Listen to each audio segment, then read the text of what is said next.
that it is 6:30 p.m. now. I'll go ahead and call this meeting to order. Just a quick programming note, our wonderful chair, Beth, is having a much deserved and likely much needed break on vacation. So super happy that she's able to take that time and to recover a bit. So I'll be chairing this meeting as the first vice chair today.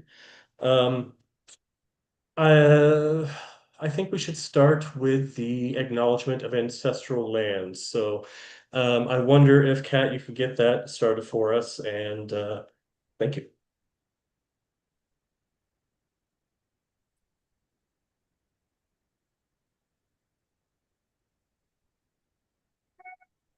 Sorry, hold on. I'm having a technical difficulty. It doesn't No. matter how many times you practice it. Better that happens early, right? Okay. Just need to make sure it's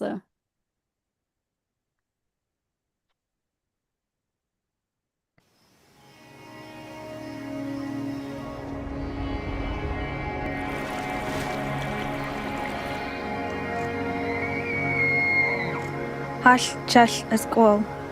It is good we are together.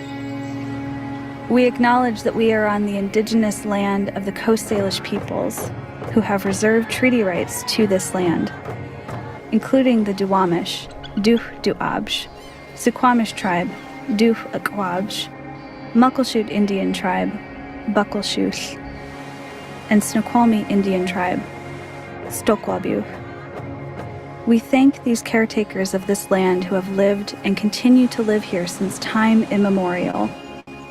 And we thank you for taking the time to know and understand the true history of this place, and to practice allyship in taking care of these shared lands. In good health. Oi.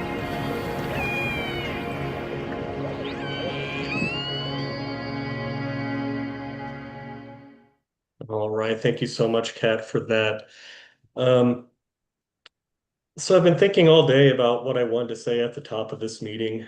Last time in March, I basically, Beth had started with what she wanted to write and tell folks, and I just kind of, copied what she did. I still don't really know what, I have to say. These are vulnerable, scary, dangerous, unprecedented times, especially for the most vulnerable in our communities, and as well as those most recently arrived. Children are dying. Gun violence is as prevalent as ever. Folks are being censored and disappeared.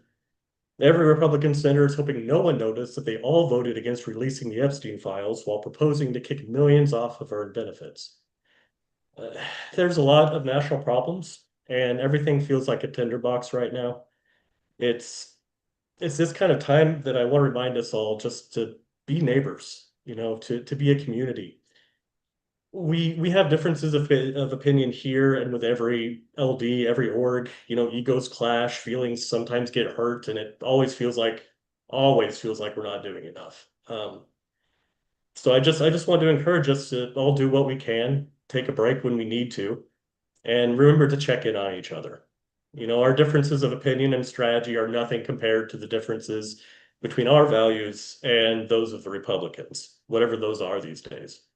So I just want to thank you for being here. Thank you for doing this work day after day after day with us to create a better, healthier, more human society that we all know is possible. So thank you. I just want to thank everyone.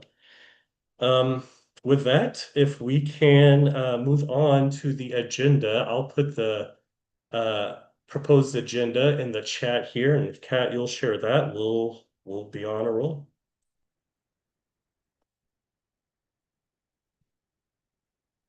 All right, so in purple and bolded, you'll notice I have just a few corrections here, including Speaker Libby Green for Approve 8201 instead of the previous speaker, as well as the speaker after her, Kendall Oler, the Washington State Democrats year-round organizing director. And before I continue, I see Hunter has a hand up, so I'll go ahead and recognize you, Hunter. Thank you. I just had a request for information. At the Sure. July meeting, Chair Baisley had stated that we were no longer going to use the land acknowledgement video from the Seattle International Film Festival's website. I'm curious why that was and why we are using it now. Sure, I can speak a little bit to that in Beth's absence. Basically, we have the video today as, typically I'll read it and Beth has been authoring it. We're kind of revising this and looking for a better way to do this. It acknowledges everything that we need to acknowledge, isn't just lip service, etc. And so to that point, we are working with or reaching out to a group or two who have done similar acknowledgments before. We want to make it, as authentic and as just as good as we can make it. And today, in absence of that, I just decided to show the video as it's from a respected group and rather than our own words here. So that's just sort of my take on it, my edgealizing on it. Go ahead, Hunter. Yeah, did we have permission to use the video for business and meetings of the KCDCC? I can check into that. I don't have that right in front of me, but I feel like that's something we certainly would have, checked all the boxes. But I'll definitely make a note to check on that for you, Hunter. Thank you, appreciate it. Yeah, no worries. I never got that agenda in there, did I? So let me paste that. That is today's agenda. So I would entertain a motion oh, actually, I see several hands more. Let me go with Amy. Hey, I just want to let you know, we got permission at the LD level to use it, so I would assume that that extended to the county level as well. Okay, The- also make sure, yeah, that I just video, want to make sure yeah. we. Well, who granted process these. permission?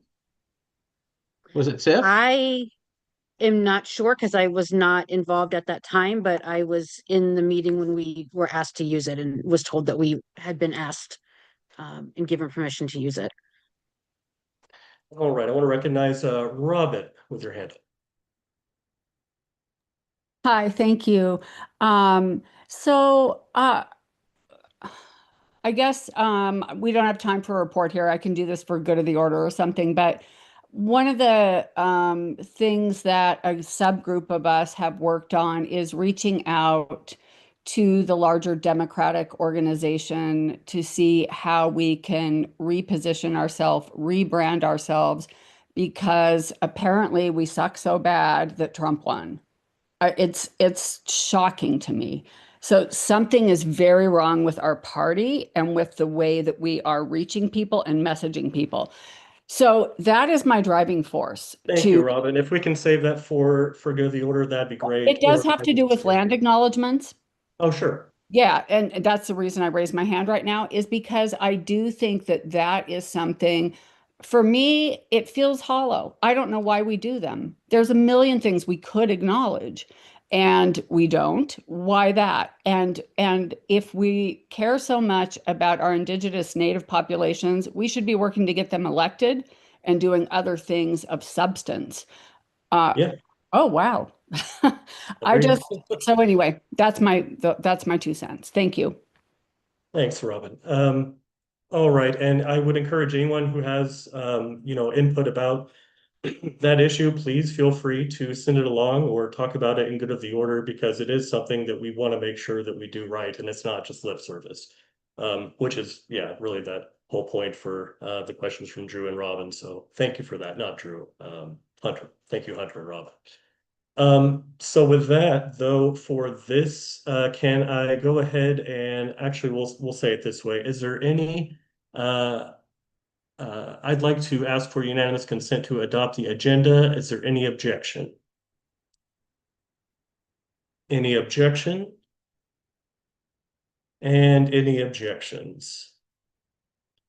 All right, seeing none, we will adopt this agenda. Thank you, folks, for helping us adopt that.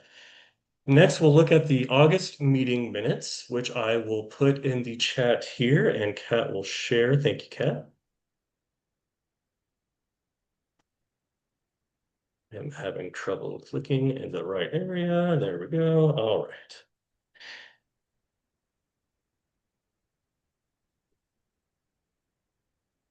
All right, so these were in your email. If anyone had any questions, please feel free to raise your hand now. Otherwise, I will, in a few moments, ask for unanimous consent to adopt the minutes from the last meeting. All right, any objections? Any objections? Any objections? All right, with that, then we will approve by unanimous consent our last month's meeting minutes. Thank you very much. All right, so now we have a pretty decent speaker program for tonight. Let me just make sure that I have everything ready. Yes, we do. Okay. So our first our first person to speak to us tonight, I'm very excited about. It's our 48th LD representative, Osman Salahuddin. So if you'd like to come on camera, and I'll give the floor to you. We've got about 5-10 minutes and speak on whatever you'd like. Great. Thank you so much. Hopefully you can hear me. I'm sitting in my car right now, just in between meetings, but really appreciate this opportunity to speak with you all today. My name is Osman Salahuddin. I use he, him pronouns, and I don't want to take up a ton of time, and I also want to save a few minutes for questions if folks have any. So sort of how I'll structure this, I'll give a brief background because I know several of the folks on this call, but not everyone. And then I'll talk about my time in the legislature and then sort of tie into what my campaigns have looked like, because I think there's some unique things that we're doing to try to reach community. So as I mentioned, Osman Salahuddin, represent the 48th Legislative District, which is parts of Bellevue, Redmond, Kirkland, and the Points communities. So it's a, as you can imagine, quite a wealthy district. Bill Gates lives there. We have corporations, Microsoft, Amazon, but, over 60%, over 65% of people voted down the initiative to repeal capital gains. So there is a large support for progressive revenue options. And so when we're thinking about the district, it's definitely one that's progressive, that's blue, and I hope to continue to advocate in that way. By background, I have a degree in neuroscience from the University of Washington. So I used to work in medical device consulting before starting to work for King County Council member Sarah Perry 4 years back, and then joining the Redmond City Council. I was appointed at the start of this year to the legislature and now serve as the youngest member of the legislature, the only South Asian in the House and the first Muslim ever in the House as well. So those are identities that I try to bring. But most of all, I really like to draw on the experiences actually of my parents, who they've taught me everything that I know about service. They immigrated from Pakistan many years back, and my dad is a small business owner. My mom is a special education preschool paraeducator, and I'm not sure if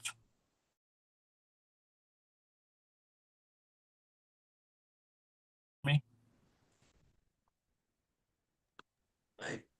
Okay, I think we got you. I think we lost you Yeah, for a sorry. second, but Yeah, it looks can you like hear we're me? back.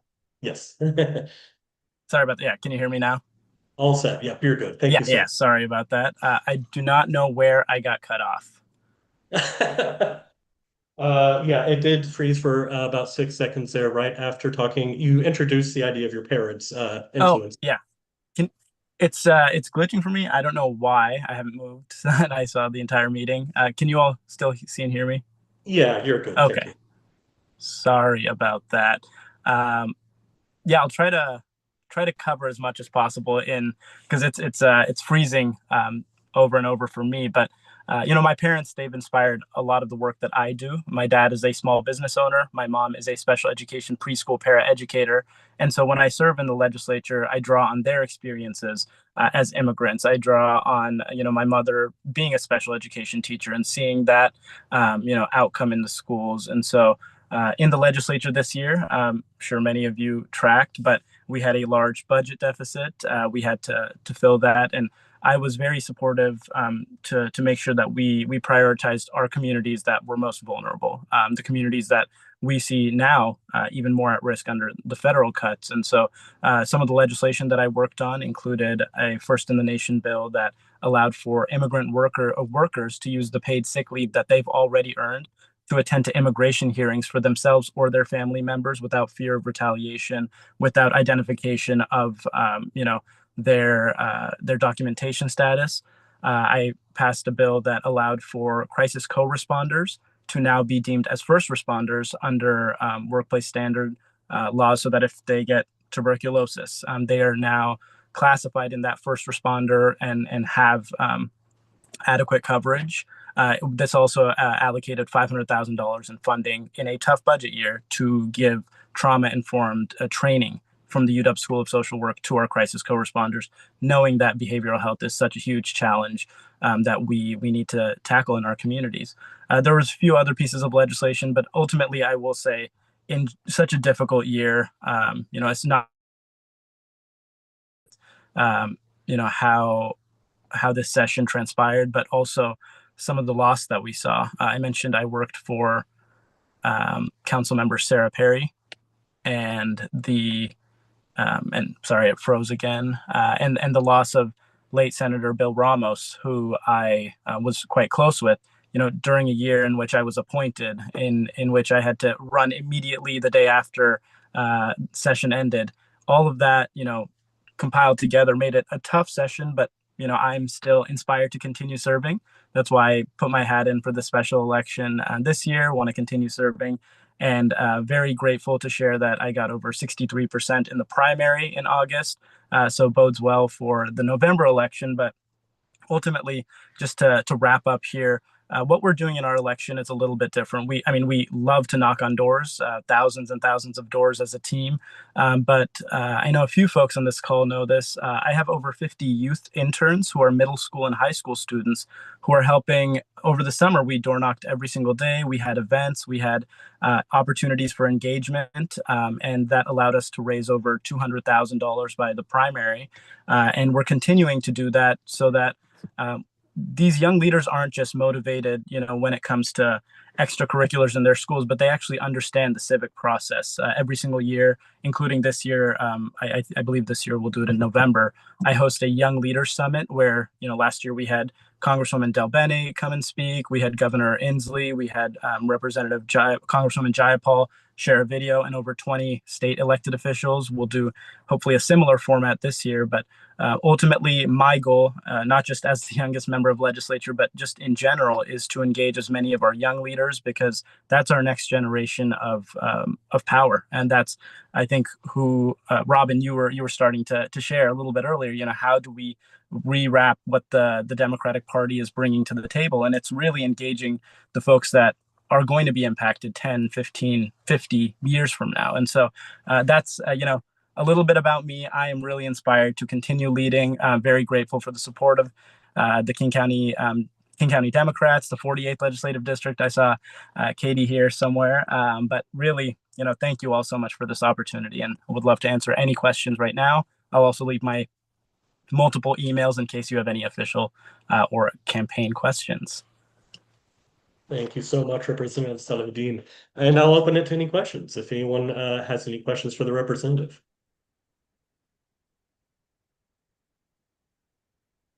And if not, you may be able to drive out of here early. I have my hand up. I think Robin has her hand I see it now. Thank you, Robin. Go ahead. Yeah, hi. Hi, thank you so much for that. Thank you for your service. Really appreciate it, Osman. If I'm saying your name right, Osman? Osman. Osman, thank you. Yeah. So my question is, given the indescribable criminality that is happening right now, one of my major concerns is the big ugly bill is taking Medicaid away. I am personally impacted by this, and I know many families. I was a school nurse for 13 years and then worked at the UW for many years as a nursing instructor. I'm very, very concerned about this, and I want to know if you have a plan or how you will respond to these impending cuts, given our state budget is not in good shape. How are we going to prioritize this among everything else that we have to deal with, and protecting our vote? That is absolutely paramount. If he tries to take away, mail-in voting or anything like this, I mean, I know this goes beyond you, but I just want to know your positions on this and your priorities.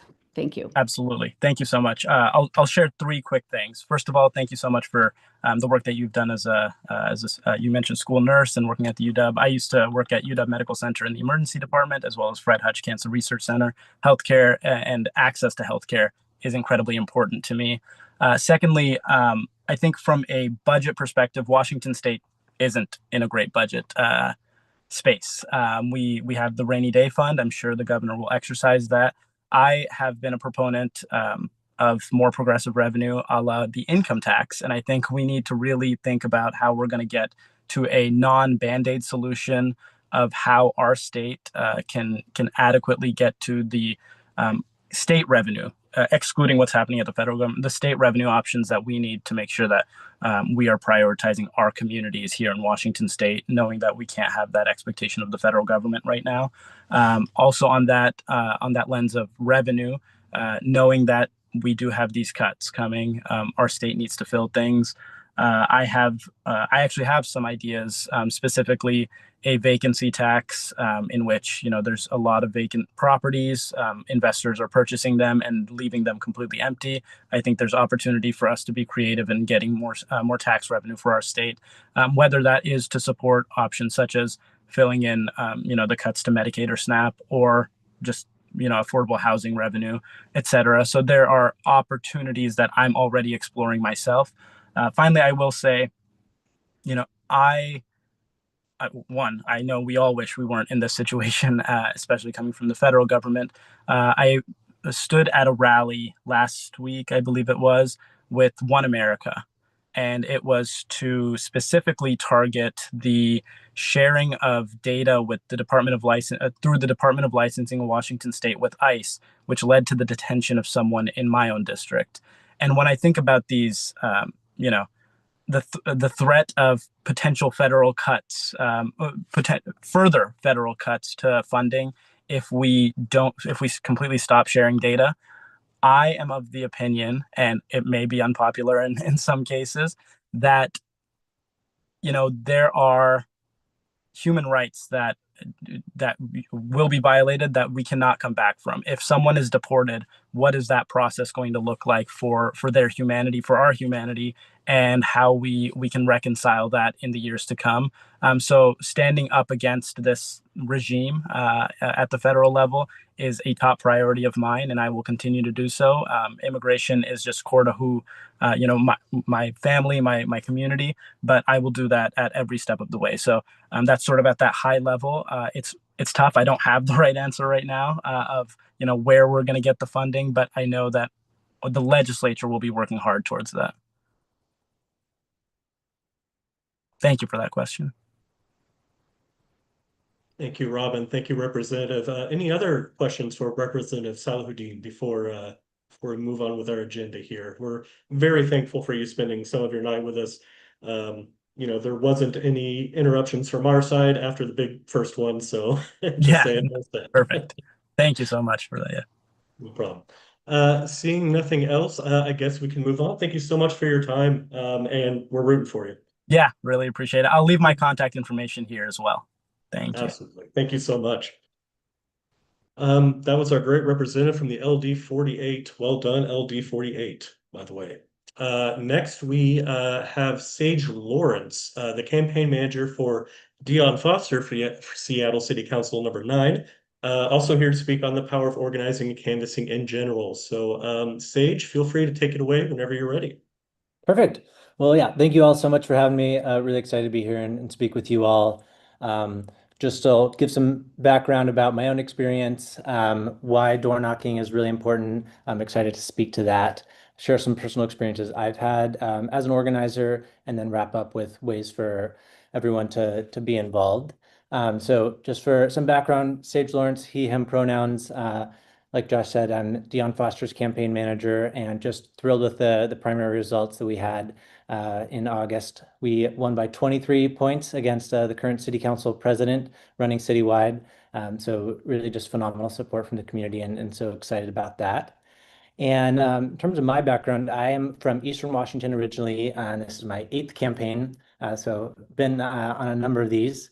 My first role was as an organizer in 2018 on the coordinated campaign, and I had the turf from Pullman in the 9th LD all the way up to Okanagan. So about 3 hours of a drive from one side of my turf to the other. So got to see a lot of the state and really fell in love with organizing through that work and just how to empower local Democrats in their communities. So when it comes to door knocking, I'm sure everyone's either as PCOs or in their own roles have done quite a bit of it, but we'll just share why it really is so important from a campaign's perspective.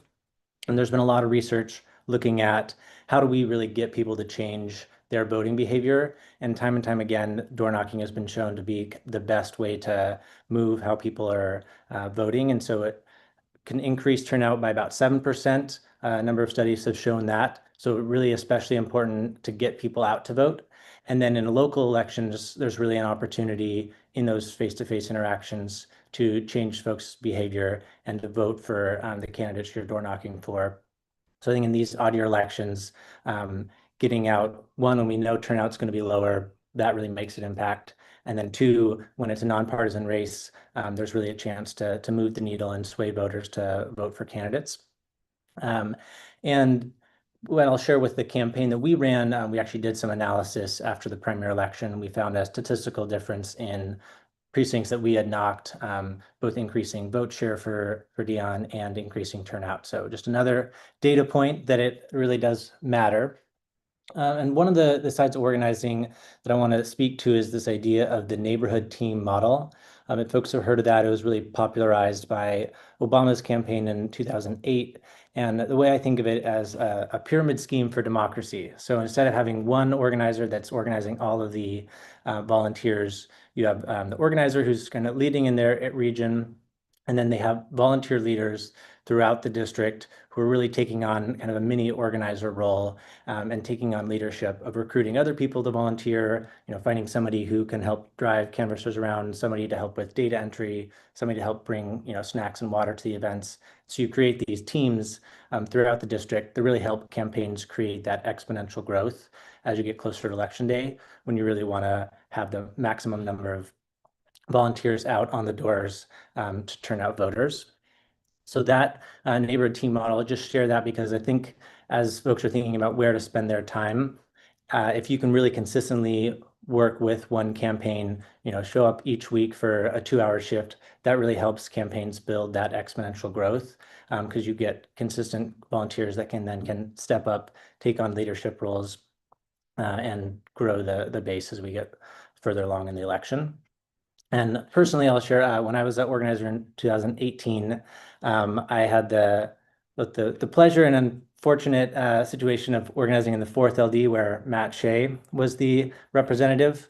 So I'm sure a lot of folks have heard of him. And the volunteers that were there, they called themselves the Valley Vixens. So just really this badass group of women who took on that neighborhood team approach and built up this incredible team of volunteers. Unfortunately, we lost in 2018. Thankfully, Matt Shea is gone, but didn't win that election. But then the following year in 2019, because of that volunteer network that we built, they flipped school board races, city council races in Spokane Valley, and got some pretty crazy wackadoodle Republicans out. So I think that really instilled in me just the power of building up these core teams of volunteers that are consistently going to show up and then organize, and how it especially pays off in odd year elections. So I think, as we talked about in these really, dark and scary times, organizing is a muscle that you really have to flex. And these odd year elections, I think, give us an opportunity to keep flexing that muscle. So of course we need to be, showing up at rallies and actions, opportunities to stand up for queer folks, immigrant neighbors, unions, as they're all under attack. But also thinking about the campaigns that are going on this year to elect great progressive leaders throughout King County. Really a chance to get folks involved who maybe you have a friend who's never knocked before or doesn't know how to use minivan, get them out there, help kind of assuage some of those, that fear of first time volunteering this year to both support local candidates and then build that momentum going into 26 and 28. So that's kind of a big picture overview of what I've learned from organizing and why I think it's just so impactful. And I know my favorite feeling in the world is a nice fall day when you got like 20, 30 people at a Canvas launch. You see the folks who've been there from the beginning, who consistently shown up, and that momentum as it grows. So really excited to share at the end. I think we're going to throw a link in the chat for folks to RSVP for upcoming Canvas launches. Of course, for Dion's race, we have Canvases every weekend. We have 4 shifts each weekend as well as on the weekdays. So would love for folks to sign up, and just encourage you to pick 1 or 2 campaigns that you really believe in. Sign up for 1 shift a week if you can. Really kind of consistently show up. And even if you are not able to door knock, we need drivers who can drive people around and kind of expedite, make canvassing more efficient. Other campaigns, we're starting phone banking. Of course, need phone bankers. So just find that way that you can really plug in and show up, and it makes a huge difference for campaigns. So happy to answer any questions, and we'll also throw my information in the chat. But appreciate you all having me speak. Yeah, thank you very much, Sage. Great message and great advice, especially, getting folks out early, getting them used to this stuff, and us just hanging out there too helps. Doing whatever we can just to kind of make it more of a community thing. Any questions for Sage while we have Sage here? I see a hand from Robin. Robin, floor is yours. I'm sorry to be the one who keeps asking questions. I love the question. I don't like door knocking personally. I've had some bad encounters of aggressive people. And I was going by myself last year, and it was pretty scary at a couple of houses I went to. So I'm pretty gun shy on that. But what I am wondering is, I mean, there's other ways right? There's phone calling, there's other things I can do. But I haven't seen Dems out at farmers markets, personally interacting with folks there, or concert venues as people are lining up, or Mariners games, or, things like that. I just wonder, do we do that? Are we thinking about doing that? Has that been done before? Has it been researched? Is it effective? I'm just curious. Thank you. Yeah, no, totally.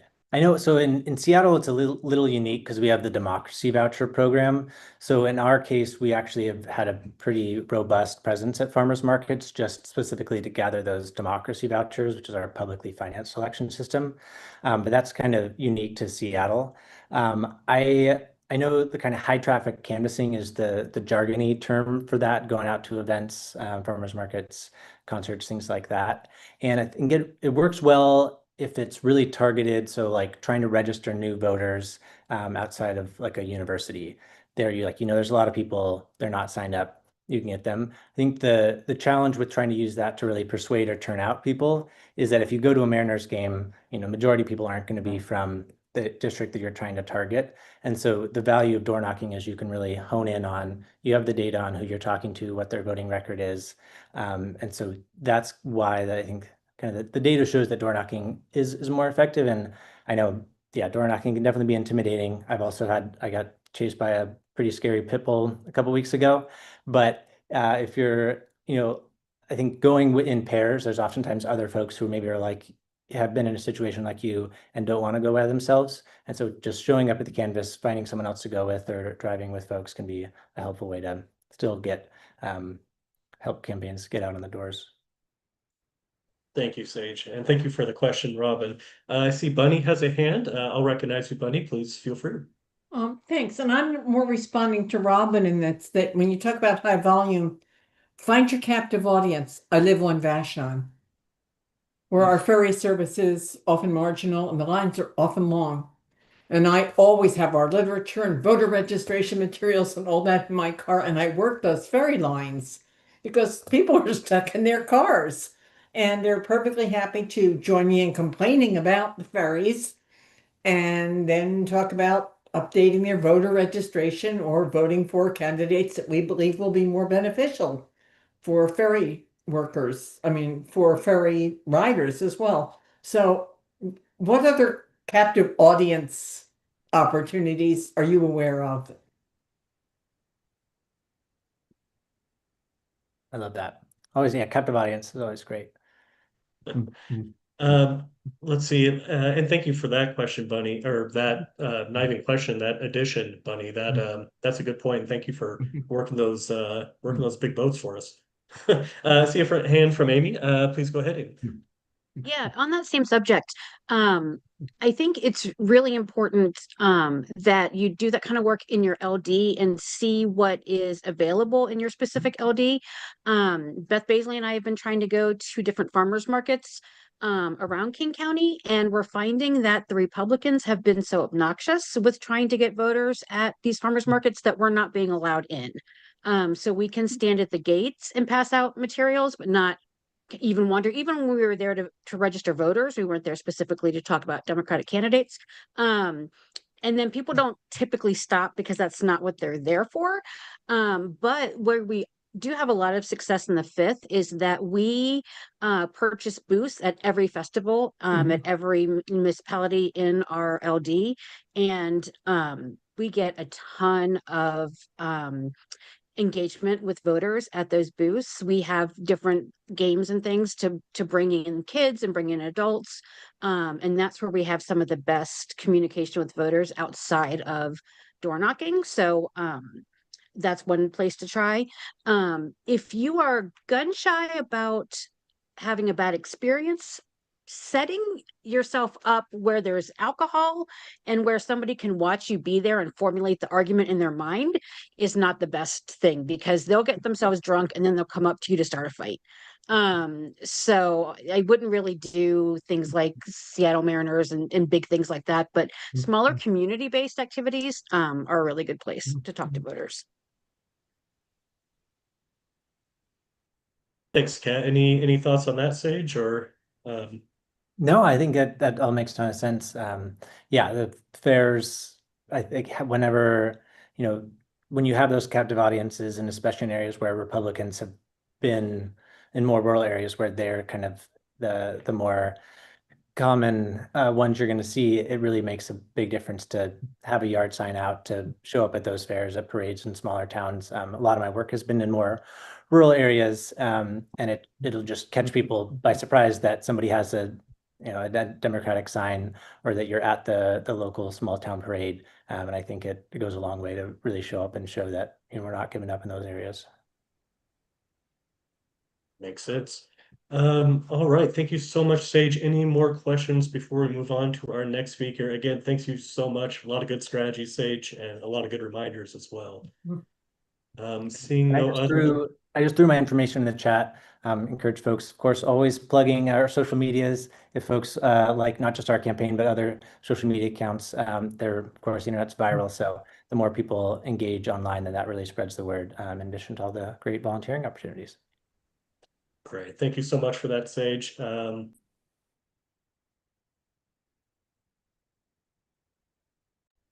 Josh, looks like you might be muted.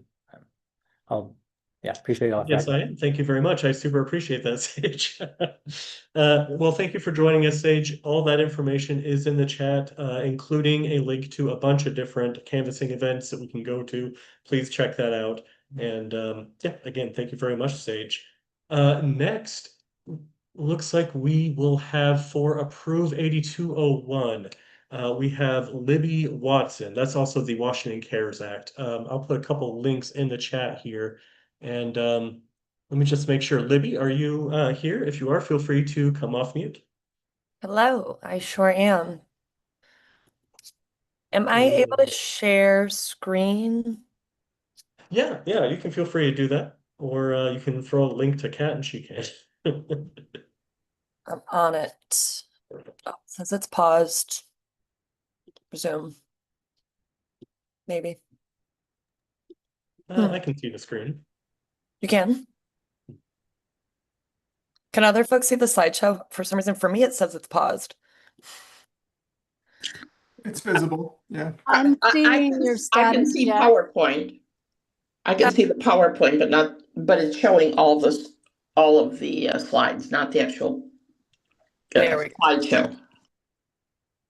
Okay. That's not what I wanted then. Let me try this again. No worries. Take your time. We're we're muddling through some of this. Cool. Okay. We should be good now. So, hi. Thank you for having me here. I'm Libby Watson. I use she, her pronouns. And right now I am wearing my hat for Approve 8201. I know I've interacted with a lot of you over the years for a variety of campaigns, and I'm also right now the campaign manager for Washington Families for Freedom. So you might be hearing from me on that front. That's the campaign to defeat the two Brian Haywood initiatives around trans youth and youth in schools.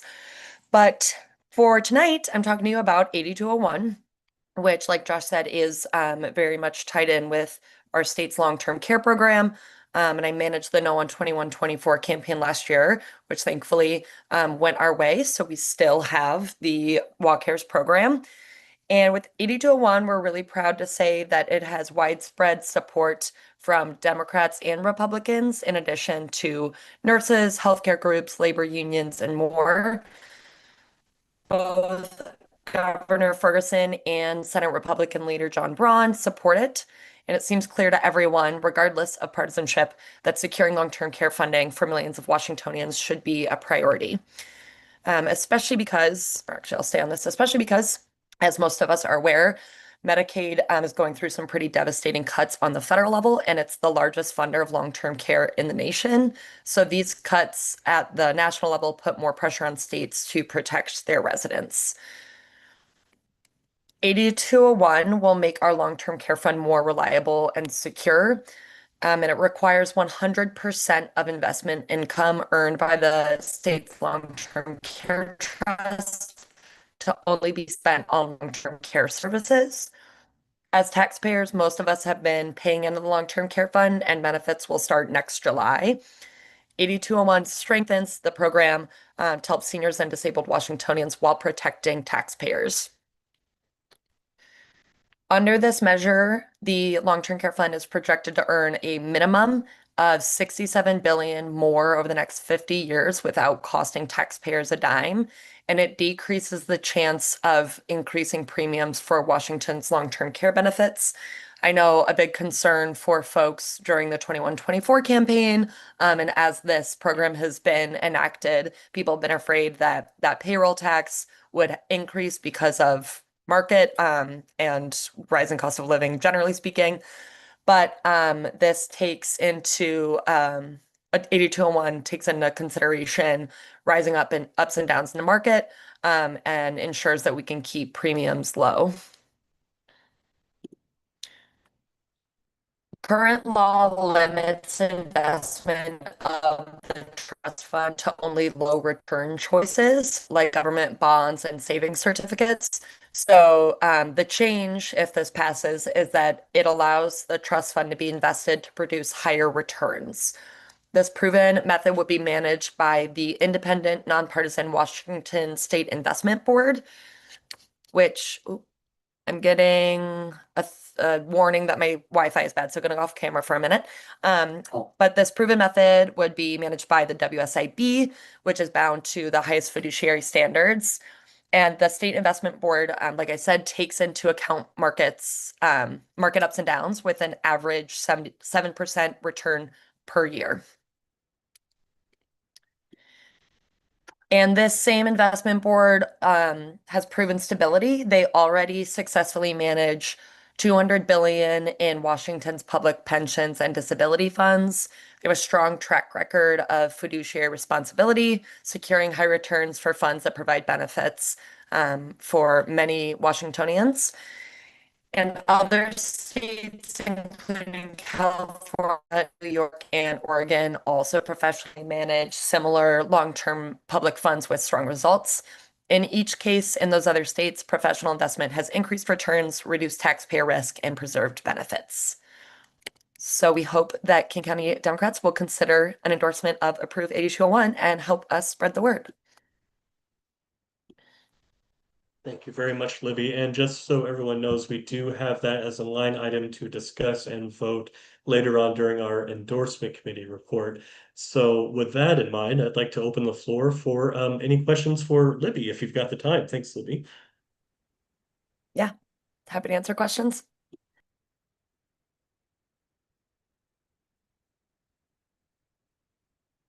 All right, okay, we have a question from Kat. Thank you very much, Kat. I'm not a plant, but I do wonder what what are the negative things you've heard from people? What are the arguments we might need to counter if you've heard of any? I haven't personally in any of my conversations, but I'm wondering if you have any negative things that you've had to counter regularly that we can know how to respond to. I think a big talking point for those who don't support 8201 is the concern around basically like the stability of our economy and investing in those higher risk um, things.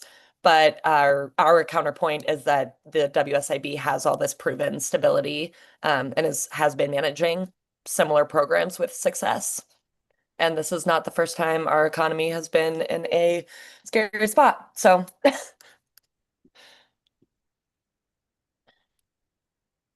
Let me come off mute here. Sorry about that. I see a hand from Carmen. Please go ahead, Carmen. Hi, Libby. Thank you so much for the presentation. I'm sorry I hopped on a little bit late. And I'm sorry I'm off camera because my internet sucks. And so I want to actually you to hear me without chopping out every 2 seconds. So I actually heard a lot of opposition about this from my 11th LD Senator Bob Hasagawa in regards to not only the Republican sponsor of the bill 8201, but also that there was a voters pamphlet statement where voters kind of rejected something similar in 2020 with FJR 8212. And kind of to protect the public funds from risky investment and kind of establishing safeguards. Is there any difference between what voters rejected in 2020 and what is being proposed now?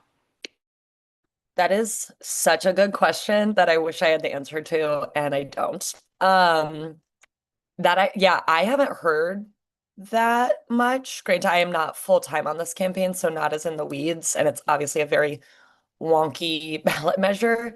But I can look into that and get you an answer. But I think this doesn't answer the question directly, but with this program, you all are clearly very civically engaged. You've heard about the program, and it's gone through a lot of evolutions. They had this concept like over a decade ago to try to create this program, but because it's the first in the nation, it's not without hiccups and things to figure out. So I think this is just yet another improvement that can be made, along with the portability that's been updated with or via the legislature, and exemptions for military families, things like that. So I think they'll continue to refine and make improvements as they get further into the implementation. I appreciate that. Thank you so much. Yeah, my senator, Bob Hasagawa, is out of the country at the moment, and so he's actually sent me this really long email of information that I've gone through. And so there's some things I would love to talk to you more about, but I don't want to like monopolize all the time. So I do appreciate it. Totally. All right, thanks, Carmen. Thanks, Libby. Any other questions for Libby here, concerning Approve 82? All right, then with that, thank you so much for your time, Libby. I know this was kind of a quick turnaround for you, so I appreciate it very much, your being here. There's a link in the chat for Approve 8201, the group, as well as the actual bill. Okay. Thank you very much again, Libby. Now, I believe I see Kendall Oler is there and ready to go. This is our new Washington State Democrats year-round organizing director. So Kendall, please feel free to take it away. The floor is yours. Awesome. Thank you so much, Josh. Thank you, everyone, for having me. It is a joy to be with you. I just want to introduce myself briefly, give kind of a little overview of the program that I'm working to build, and then pitch you on a couple of event engagements at the end. I started just a few months ago, very new to the position. Again, year-round organizing is the program that I'm building. I am a proud King County resident. I live in Rainier Beach. I moved here 2 years ago with my husband and my wiener dog from the Midwest. I come from Wisconsin. I really am familiar with year-round organizing, winning close elections coming from Wisconsin, used to those 1% margins and really feel like we proved the case, and I'm excited to apply it in the Washington context, specifically to do exactly what Sage was talking about, build out neighborhood teams that last in between elections, that don't collapse at the end of coordinated campaigns and can exist for off-year elections and local ballot measures, all the things that don't necessarily coalesce with the midterms or the presidential elections. So I'm really working closely within LD5 and LD26 this year as kind of a mini pilot case study to kind of get a sense of the neighborhood team model as it exists currently. I know that some LPOs have neighborhood teams or something similar that goes by a different name. So kind of mapping that infrastructure and then working to help support and complement the organizing work that you're already doing on the ground. At my time in Wisconsin, I was at the state party for 3 years as the party affairs director, working very directly with local party units, folks like yourselves. But Washington actually has an even more robust local party network with the PCO system. So I'm really excited to get to know folks, and you'll be hearing from me for sure. I have a couple links to drop in the chat. As we're supporting LD5 and 26, we'll be hosting a couple Canvas launches with those campaigns for Senator Victoria Hunt and Senator Deb Krishnadasan. Obviously, LD5 is within King County, so I would love to see many of you there. If you're able, help recruit some friends to join us. We support the buddy system also if folks are nervous about going alone. And I also wanted to pitch if folks within the Seattle LDs think that their members might be interested. LD26 really is one of the closest legislative districts that we have in the state. It's going to be super, super close. So in addition to making sure we elect Senator Hunt, any additional capacity that you think your folks have to form carpools and come out to Bremerton would be so appreciated. We are trying to build as much as we possibly can this year. And then, of course, it'll be again on the ballot next year. So wanting to really make sure that we're building out power where we have it and empowering volunteers to have those conversations and choose their leaders, especially at a time like this. I think local leadership is more important than ever. So that's who I am, and that is my program. Again, I'll be around as I'm building out a bit. I'm hiring for 2 coordinators that you'll be hearing from too as we move forward into this November, and then of course next year's midterms. I'll be working closely with the coordinated campaign, but also working to build off-cycle volunteer infrastructure primarily. So would love to take any questions that you have now. Otherwise, I'll also drop my contact info into the chat and look forward to connecting with some of y'all offline. Yes, I All see right. Kat. Kat, you have the floor. Oh, sorry, Josh. Oh, it's okay. Thank you, Kendall. This actually just came up in a conversation yesterday with someone doing, those of us who try to plug people in at various spots across the state. So Victoria led Chad by about 8 points in the primary. Do we feel that then if you had to choose between 26th and 5th, that the 26th is a place to put a little bit more energy versus the 5th? And I realize the 5th is in King County, so I'm being a little bit blasphemous here, but Yeah, it no, I feels like think that's a really healthy primary win, right? it is. Yeah, and I think we don't take anything for granted, but also, it seems like she has the healthier lead. I think Deb led by 1,100 votes in the 26th, which is close, and definitely closer than Victoria's margins. And things change, from primary to general. So again, taking nothing for granted. But I do think if, we have the option to bring some capacity from, parts of King County that, are maybe West Seattle, Vashon, places that are closer to the 26th than maybe they are to the 5th. I think that makes a ton of sense. Okay. And yeah, speaking of captive audiences and fairy lines, I mean, there you go.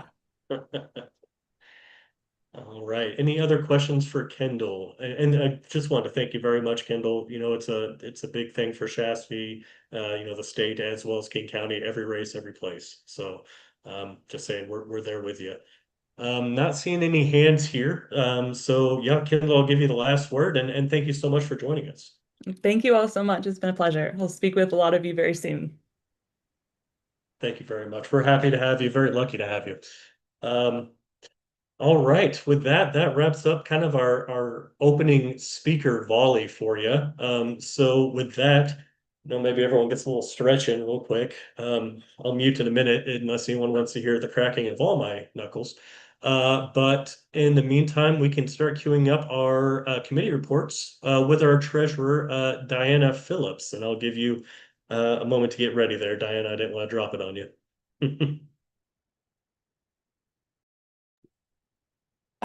Kat, can you show the treasurer's report, please? So the big takeaways are we're still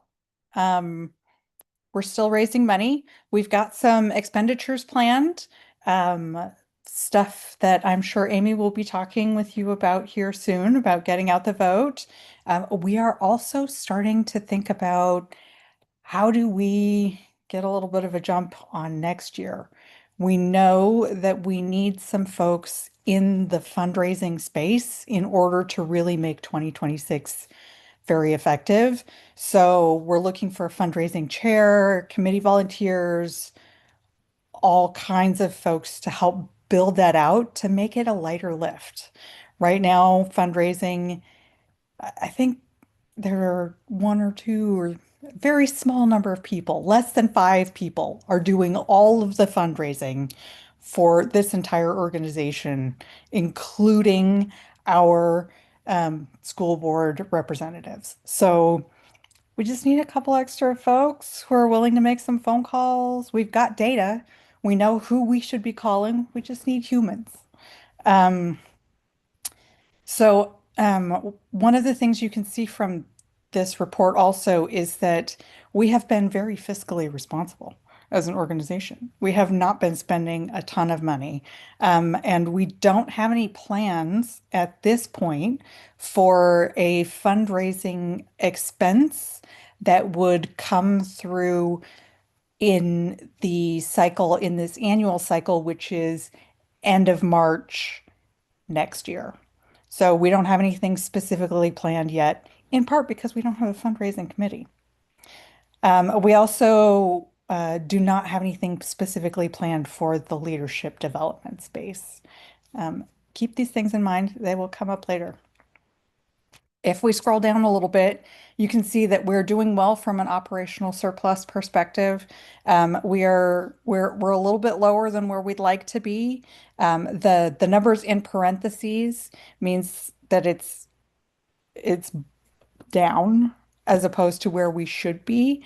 But we do have the raw dollars that we are meeting our operational surplus requirements. One of the things that we are coming up on is the 6-month check-in to make sure that everything is going the way that it should, which means that we're going to, with the finance chair and myself, are meeting to go through our operational check to validate that fundraising is coming in where it needs to be to continue to fund our budget at the current budget tier. We do have a tiered budget. There's the basic budget, which is the smallest numbers that we think we can get away with. Takes away a lot of money for things like get out the vote, for opportunities to do candidate work. There's just a lot of stuff that's not available in that tier. So we really don't want to go down to that if at all possible.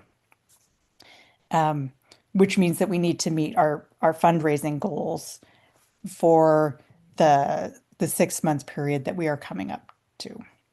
A couple of things, additional call outs, mean we haven't yet hit that number where we can start hiring staff. Staff is where we really change the game in terms of doing the fundraising we need, getting out the vote that we need, and candidate recruiting. So that's really the place that we're looking to increase fundraising to be able to hire someone to come in and help us really push forward in 2026.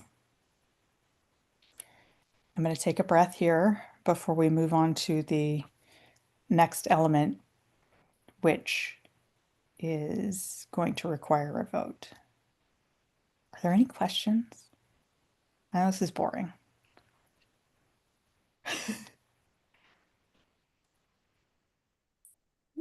Thank you, Robin, for volunteering. That's wonderful. Okay. Not seeing any hands raised. So I think, oh, Hunter's got a question. It's more about whether or not I could it's going to take place a vote, do a if a motion to direct KCDCC to distribute 5% of its budget or $1,000, the greater of the two, to local tribes, tribal organizations, or tribal-led nonprofits would be in order. Yeah, I'll go to our parliamentarian, Tara, to see if there's any opinion from our parliamentarian.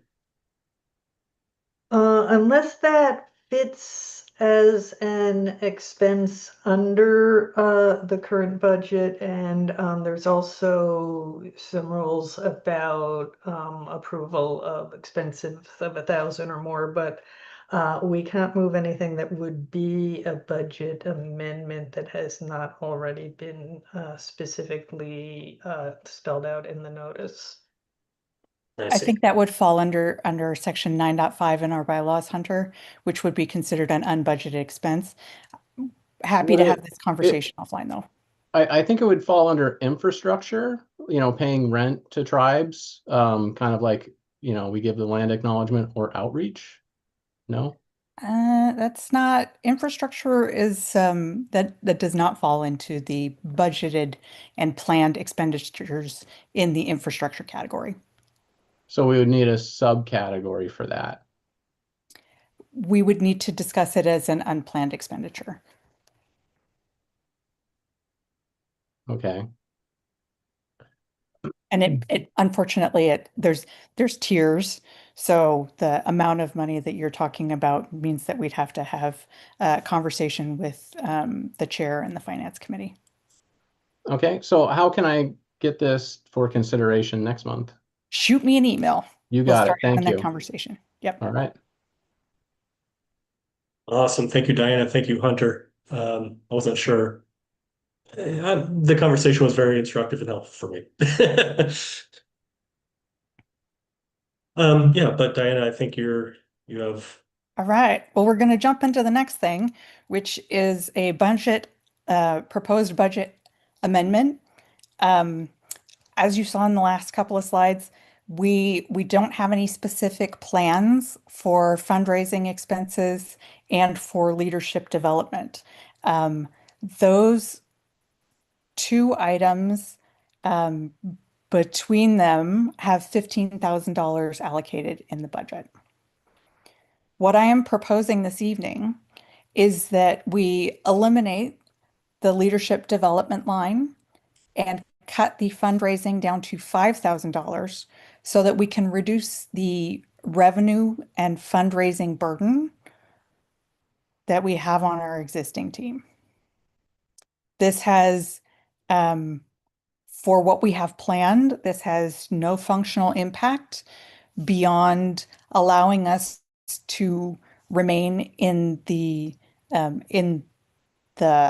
basic budget rather than having to go down to the next tier of budgets, which eliminates funding for a wide variety of planned expenditures. So this reduction in revenue requirement makes it a lot easier on our team.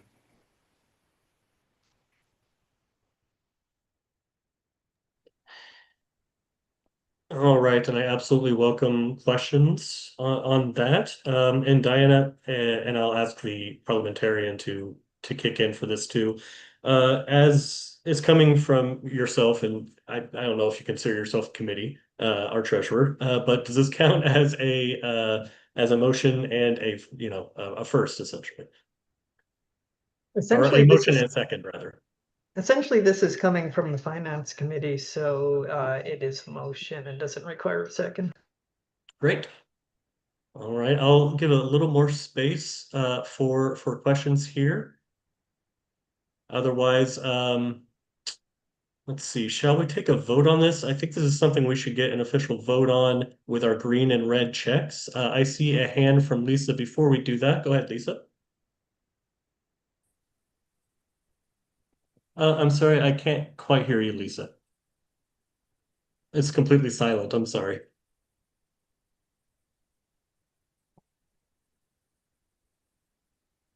Still silent. Sorry. Yeah. Well, we'll give you a moment to try and reconfigure or maybe get it in the chat. I don't want to leave this question unanswered before we vote.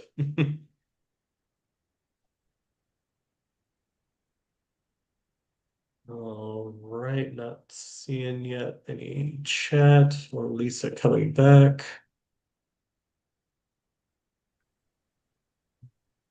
Josh, this is Kat. Can I ask a quick, just operational question? When we go to vote, do you need this screen up? If it's not helpful, if it gets in the way, feel free to stop sharing. I think everyone has probably been able to stare at it long enough. Okay. I can't use the thumb. I can't use any of the gestures while I'm screen sharing, so I just need to know if I need to vote a different way. That's all. Sure. Yeah, no worries. That works. We can go ahead and stop screen sharing. So Lisa says in the chat, no biggie, just curious what leadership development usually entailed, Diana. Yeah, so we actually had a training scheduled for the KCD officers that was scheduled originally for February, and then it got moved, and then it got moved, and then it got moved, and then we ran out of time, and we have, as a team, have come together in the meantime to actually work together as a unit. So it's that kind of training stuff that would be included. It's something that I would like to keep in the 2026 budget also, because leadership development can mean a wide variety of things. So, Lisa, if you have specific ideas for what we might do for next year, there will be another call for budget items as we work into that next cycle. Thank you. Can you hear me now? Yes. All right, headset things. Anyways, thank you. Thank you for your response. Yeah. Thanks, Lisa. Thanks, Diana. I've posted in the chat also a link to the budget amendment if anyone wants to look at it. And I'll go ahead and leave space for just any more questions here before we move to a vote. And then I'll also describe how we vote. Julie, I see your hand is up. You have the floor, Julie. Excuse me. I would like to temporarily hand over my credentials to somebody else in my LD. As Josh knows, my screen froze and I've been spending the last 10 minutes trying to deal with my computer. So I did not listen to this discussion and I'm not in a position to vote on this. Yep, that's right. We've been sort of working backstage trying to fix that. Alex, Yeah. I see your hand is up. Are you able to give credentials to another member? I am able to give the credentials, but in previous meetings, we have said that if they're in the meeting, they have to use their credential to vote and they can't pass it off. I see. Okay, yeah, I guess I'll just have to abstain then. So there's that, or is there any chance that we can just have you give some other, some indication that you're voting? Would that just not be easier? I'm not sure I understand. I don't feel like I can give an educated vote in this situation because truly my computer was frozen and I just spent the last 10 minutes trying to find some way back into the meeting. That's fair, Julie. Thank you. Yeah, sorry. That's all right. In that case, yeah, we'll, hope it sounds like we'll have to get you out of the meeting and give it to someone else, at least temporarily. Thank you so much. I'm back in now. I'm on a different computer and it seems to be working. So going forward, I think I should be okay. It's just this particular vote. Okay. Amy, I see your hand is up first. Yeah, would I be able to make a motion here that we temporarily suspend the rules so that for this one vote, Julie can pass her credential to another member of her LD? Yeah, I think that's in order. I'll second that. If you're making that motion, I'll go ahead and second that. Thank you. We would need to specify a standing rule. I believe this is under bylaws, which can't be suspended. Oh, I tried. Sorry. That's okay. Thank you. Katie, I see a hand is raised on your side. Yeah, I just have a question. If the rule is that she just can't be present during the vote, can she just leave or go in the waiting room during this vote and thus hand her credential off to the person who's physically in the meeting, or is that too much I feel like that's the machinations? cleanest. Sorry to interrupt. I feel like that's the cleanest way to do it. Yeah, I agree. Okay. Is that all right, Julie? Yeah, so do you need me to log off and then log back on again? I think we can just put you in the waiting room Okay, that's fine. temporarily. That's totally fine. I'm fine with that. Thank you. Yep, I see a thumbs up from Alex. Okay. Thank you so much. Alex, just let me know when everyone's credentialed, and then we'll get on to voting method.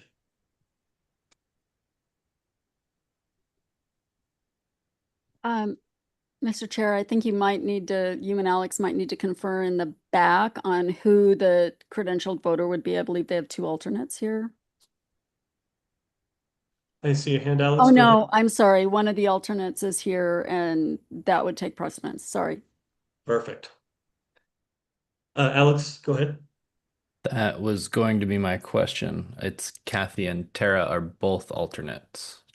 Kathy is the alternate. I'm a state committee member. Apologies. Yeah, I also misread that. Thank you.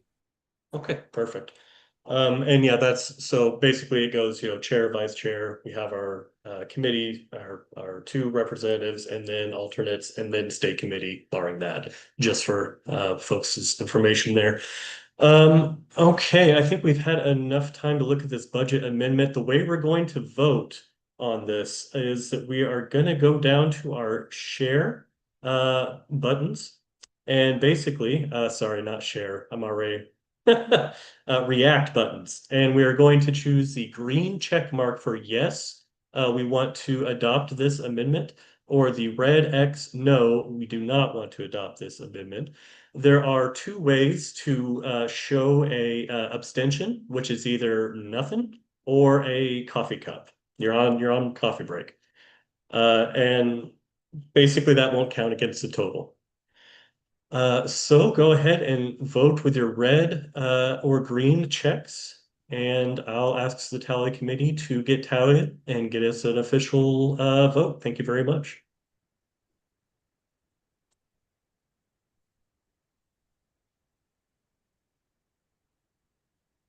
Confirming this is a simple majority required? Yes, this one is a simple majority. Thank you.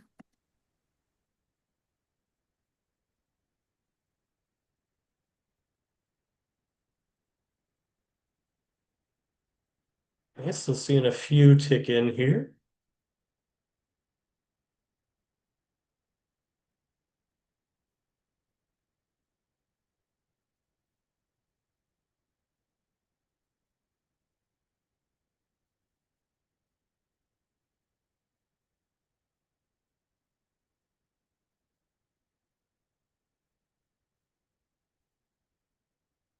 And I'll just take a quick screen of vote.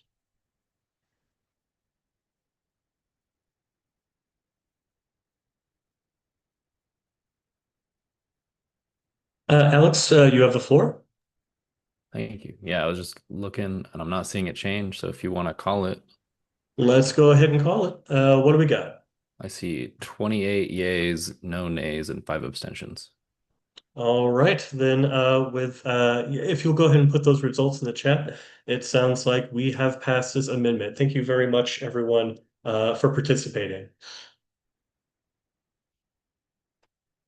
That's 28 yays, 0 nays, 5 abstentions. All right. Moving on in our agenda, we have a PCO committee report with our chair, Amy Hamrick. Amy, you have the floor. Thank you very much. Thank you, Josh. All right. So going back to the organizing discussion, I'm not 100% sure if we've talked about it in the KCDCC meeting before, but prior to this year's primary, we did, KC Dems did text bank to reach voters in tight school district races. We texted, I don't have the exact numbers in front of me, but about 30,000 voters who are Democrats and usually vote in general elections, but not always in primary elections. Let them know who we had endorsed with King County, and ask that they vote for those candidates. We don't have the like drilled down stats back because we did kind of like use different messages in different parts of the county to see how those played. We also are going to be looking at specific precincts with similar demographics where we did not text versus the ones that we text, but just flat how many people we texted and how they voted. The turnout for the county as a whole was about 34%. The turnout among the voters that we texted was 69%. So that was a huge boost to our candidates. So as been mentioned, we are going to be doing text banking again for the general. So if anybody can contribute to that fund, that would be great. It's not the most expensive thing we do, but it's up there. As far as the money we pay per message. And so 30,000 people is it's at least 30,000 messages. And then sometimes we have a lot of back and forth with some of the voters. So, but we really do want to ensure that our endorsed candidates, especially in these tight races, have as big of a boost going into the general as we can. To that end, we are also going to be holding canvases in October and November, starting October 11th, every Saturday and Sunday through November 2nd, except the No King's Day on the 18th. So we put that in chat earlier, and I will put it again in chat. But we have picked races. There's some city council races and some school district races that have either a lot of money being poured into them by their opponents, or where it was really tight coming out of the primary, things like that. So for instance, Issaquah School District, we're helping 2 Democrats there. Highline School District, we're helping a Democrat there. Woodinville City Council, Tahoma School District, Kent School District, Seattle City Council, and Seattle City Attorney. So we have a broad range all over King County. So would love it if we're not doing one of these canvases in your particular LD, if you would, cross over and help a neighboring LD with these canvases, we would really appreciate it. And I think we have some money in the budget that we're going to be able to do refreshments and make sure everybody is hydrated and fed before we go out and knock doors. So we have that money in the budget, so we want to take care of our volunteers.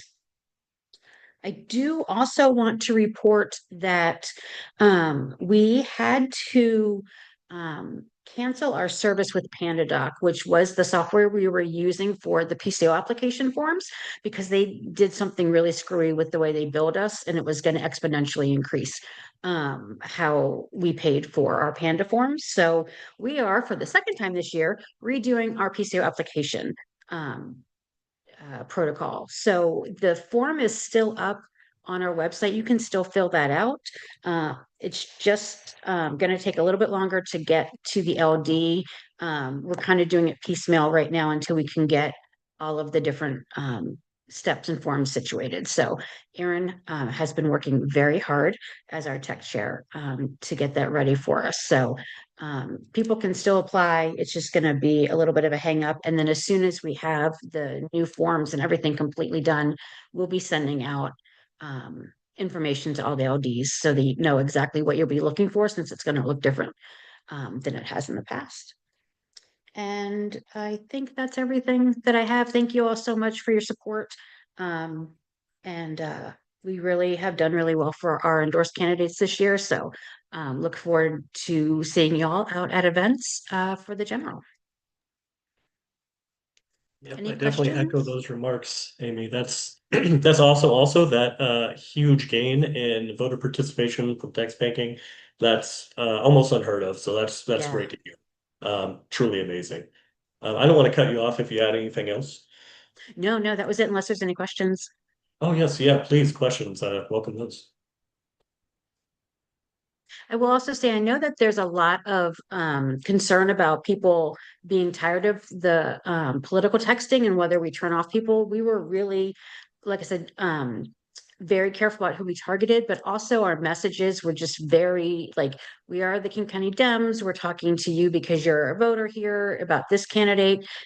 So it didn't have that spammy feel that you get from a lot of campaigns when they text, and absolutely no ask for money. So in general, the texts were received very well. Even if we happened to get a Republican, somebody who'd switched sides, or for whatever reason we had bad data, they were still very polite for the most part, because our text didn't come across as spammy. Yeah, I would just add to that. Generally, people sort of understand the difference between those automated texts and knowing that there's someone who's reaching out and texting from a list and it's a human being. So yeah, I see Stacy has a hand up. I'll give you the floor, Stacy. Thank you. Yeah, do we have a thought on how to double check the candidates next time? Because I know that there was a problem where somebody who was not one of our endorsed candidates was being promoted in our text. I think that was found out pretty quickly and fixed pretty quickly. But yeah, it was unfortunately some of our helpers were out of the country, so we were doing things on all different time zones over base camp. So we will definitely be double and triple checking. Okay. That going I'm forward. also happy to help next time. I've done text banking before, so. Awesome, thank you. And I see we have a hand from Katie. Katie, please go ahead. Thank you. Would love to see if you could share, if you'd be willing to share your messaging, because we're getting ready to do some text banking and we'd love some ideas on how to do that really nice, tight, focused messaging. Thank you.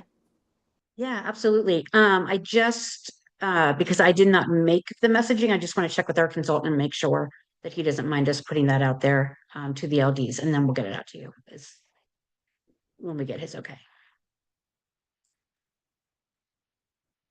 Great, sounds good. And real quick, last call for questions.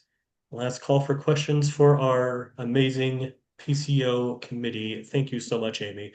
Thank you. Not seeing further questions.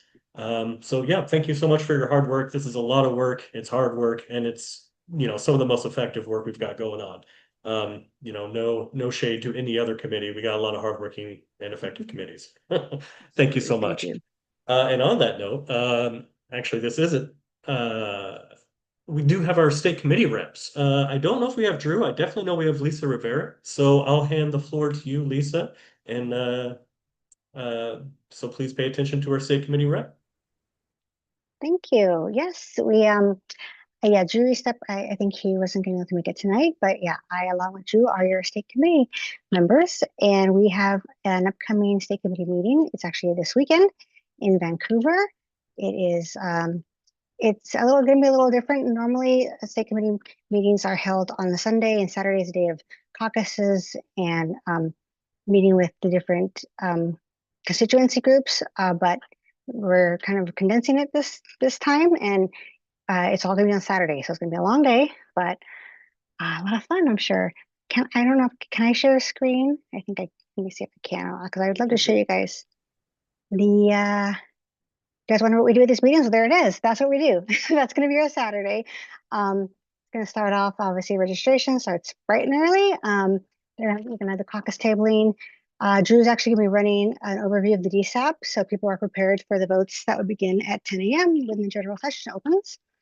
We'll have a lunch break, and then we will hopefully end around 4 p.m. So it's not the longest day, but we do have a very full agenda, which if it stays with me, you can see here.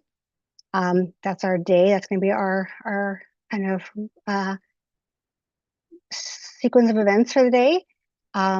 the important things for you to know about are things we're going to be voting on. I think I see a hand though real fast. Kat, did you have a question? Yeah, I wonder if you could remind folks what DSAP is or what it means, what it stands for. Yeah, I'm going to get there. We're going to talk about that right now, actually. So again, what we're going to be voting on Saturday, one of those things is a lot of rules amendments. And Drew could definitely tell you a lot more about these than I can because he's on that committee. He actually has authored some of these amendments, but part of these will be the DSAP date changes. And DSAP is the, oh gosh, I forget the name already. Delegation, hold on, I'm trying to open it here so you can hopefully see it.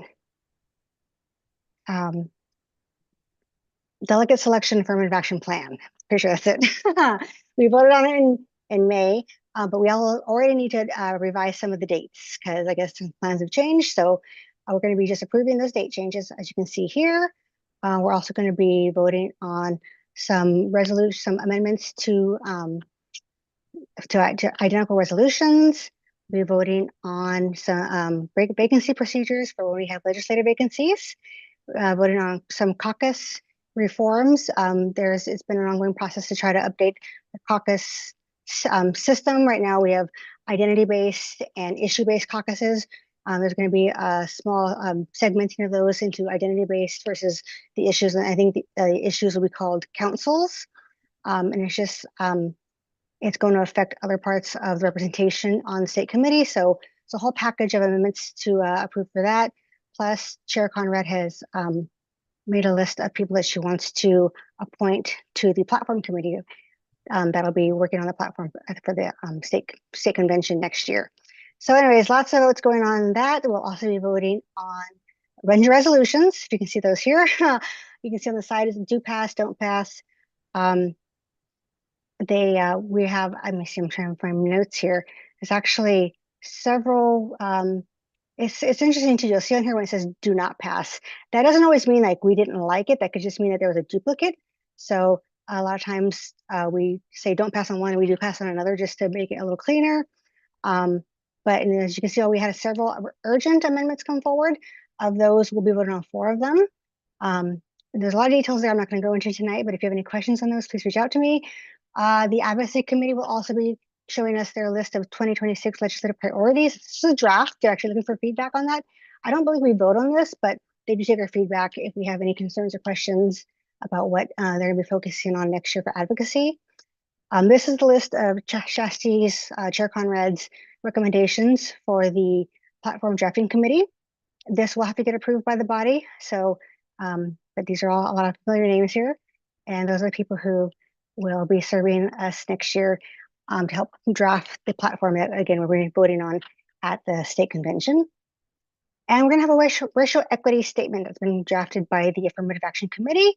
And as you can see, you know, it's just to make sure that we are living out our commitment to equity and disproportionality, because we want to make sure that we have a good document that guides all the work that we do as a state committee. So again, lots of fun stuff in store for this weekend. Drew and I will be there. If you have any questions, I'll drop some links into the chat too. So if you want to look at these on your own and have any questions or comments, please get back to us. Let us know. I'm happy to share more with you. Thanks. Awesome. Thank you so much, Lisa. That's that's a packed weekend. It's going to be exciting and much needed hard work kind of time. Anyone have any questions for Lisa, our state committee rep, at the moment? Nope, just a lot of appreciation and applause. Thank you so much, Lisa.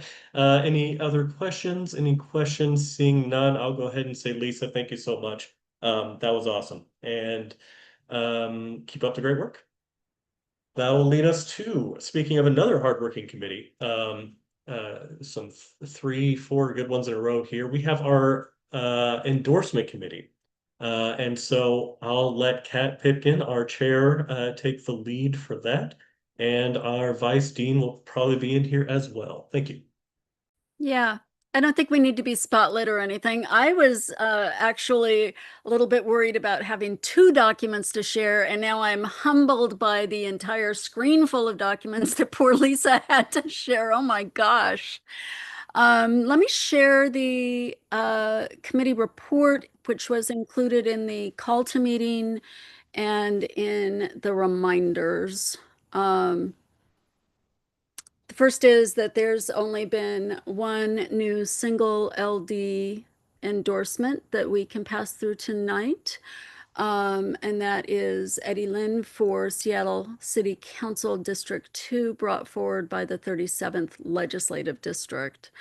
The other piece of operational business with the committee that I want to bring forward is we do have a questionnaire to bring forward for discussion tonight.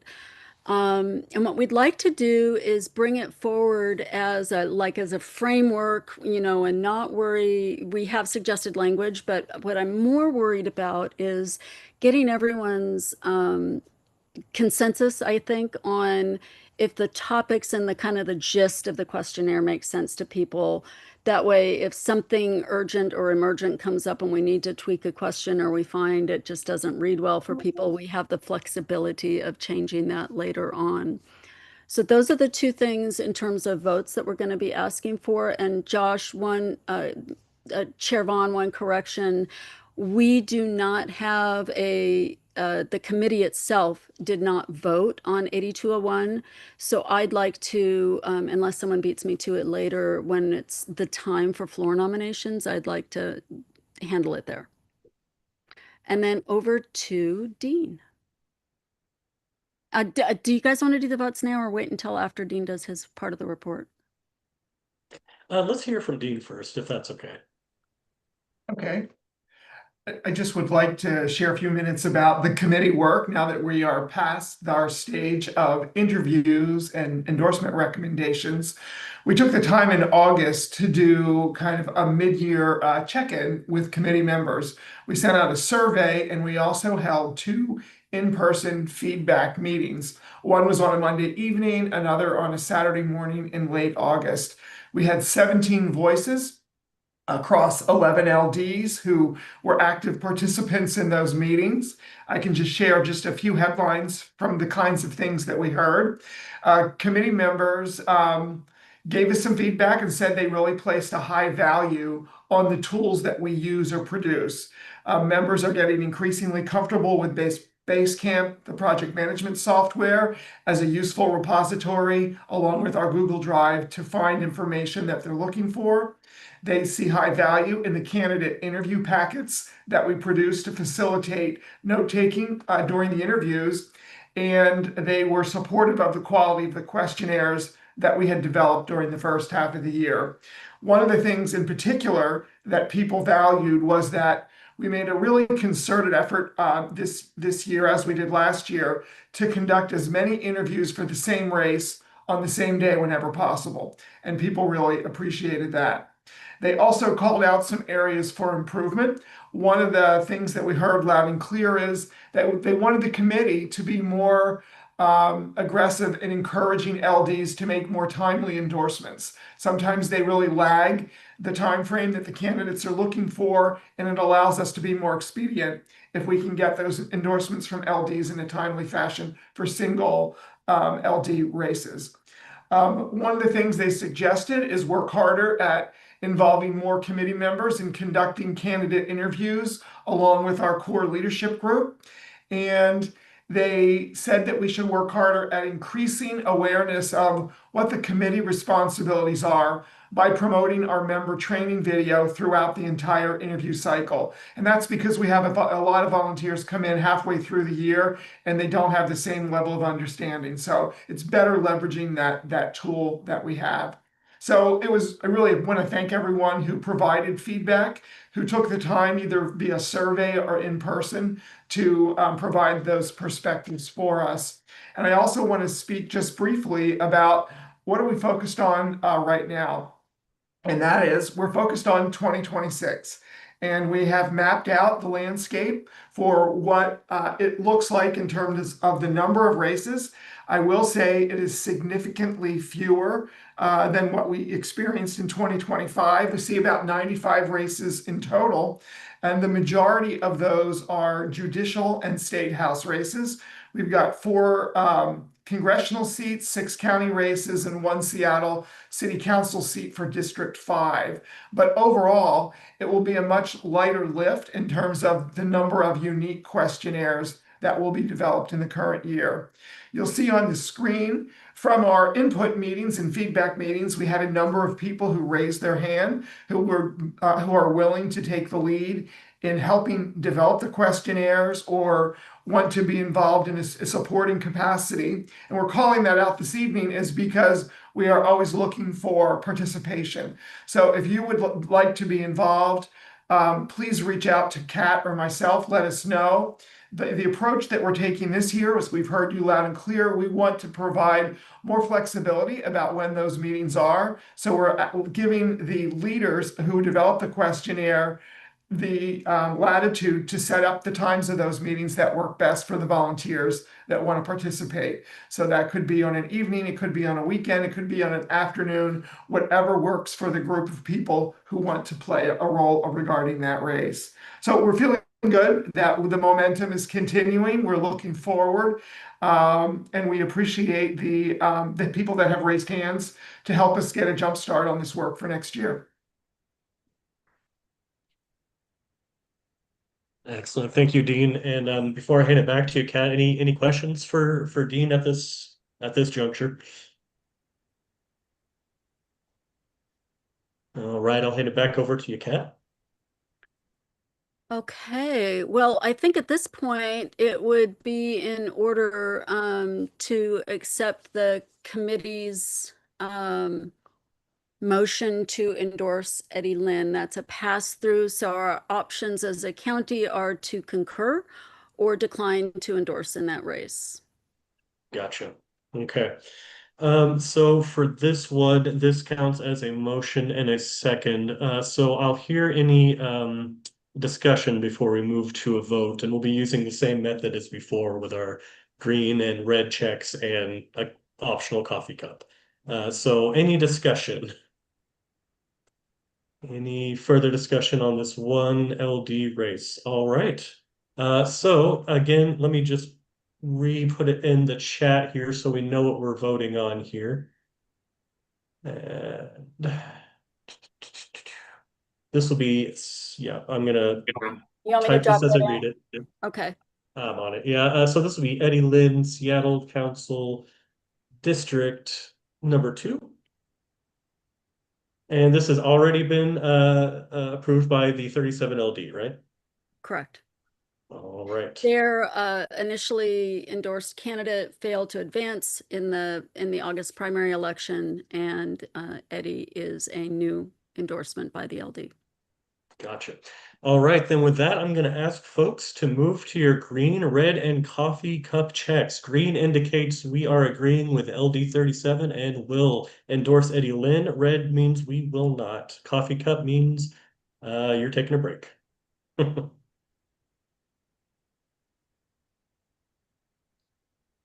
not to be flippant, coffee cup or nothing means abstention.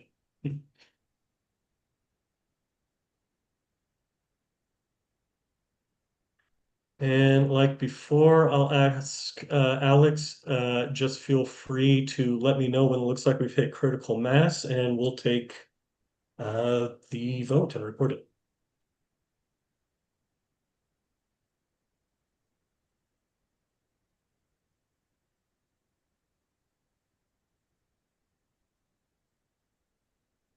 It looks like that's everyone, Josh, with 28 yays, 1 nay, and sorry, something just 2 abstentions.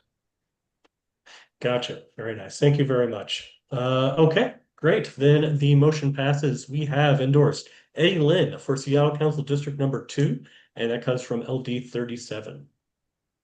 And yep, we can go ahead and clear our votes, and I'll hand it back to you, Kat. Thank you. Okay, making a note, that was 2021. I'll get that up on the website after the meeting tonight, and we'll assume the 37th will let the candidate know, but we also always send them a communication as well. Okay, Dean, let's do this gather, here is the, am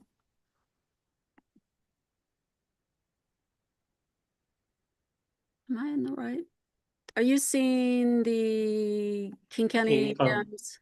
I'm Yes. seeing, yeah, and then King Conservation District. Great.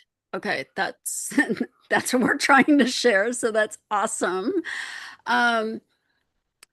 So again, as usual, just for people who might be new to this, we over the last 4 years now of committee work, we've established a little bit of a continuum of trying to establish a basic format for questions that is consistent, and that would be we only ask one question per question. We try to give an introductory statement to set up the issue at hand in the question, and then ask the question. And we're really mindful not to like sneak in there two questions at once, or to have a super long question that becomes a problem for people for whom English language might not be their first language, or who might have reading comprehension issues. So we're mindful of how we do the wording of the questions. The other thing we really, over the last 4 years or so, have tried to do is reduce the overall number of questions.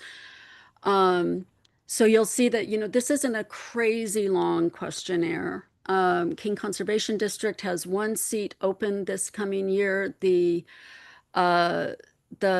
filing for it opens up in December, and the voting begins in January, in fact, and ballots don't get sent out, so you use an online ballot marking system through King County elections. Dean, do you want to talk to this at all? Do you want to read through the questions, Kat, or do you want to give people a moment to glance at them and see if there are any questions or comments? Yeah, it was sent out in the call to meeting and in both reminders. So mostly I think what we're looking for here is, approval of this as you see it, understanding that these are the topics, and understanding that if something needs to be altered, or tweaked, that we will, do that. If the committee will revisit it if needed to do that. Yeah. Yeah, if you don't mind, I'll just jump in there to make that part clear. This is something that we still have 2 meetings to perfect. And so it's, we can do what the body wishes, but I think it makes the most sense, instead of spending a lot of time editing every question to get it exactly right. If we don't want to vote for this tonight, we have suggestions, let's get them to the committee, let's talk about it, let's rehash this, and get it prepared for the next time, just so that we don't waste a lot of time here with it. Because we want to get it right, but this is one candidate this year. So with that, I'll go ahead and give just a few moments for people to finish reading here, and then we'll get back into talking about voting for them. Thank you. Does anyone need the questions dropped into chat, or can everybody see it okay? I don't know if we have screen reader needs. The link is in the chat for it. So Yeah, you're right. Yeah, and that's a PDF, so people could use a screen reader. what we know so far is there's an incumbent who is running for re-election in the race. Robin? Yeah, just quick question. On number 5, I guess I just don't know a lot about the King Conservation District. So what services does it primarily offer, and how are those made available to the public? This is in regard to question 5, like, how should this district support underserved populations? I guess I need to know what the district does and what its priorities are before that question makes sense to me. All right. Sorry for such an elementary question. The easiest thing is, let me drop in the link to the website. Beautiful. Thank you. Because it's all there.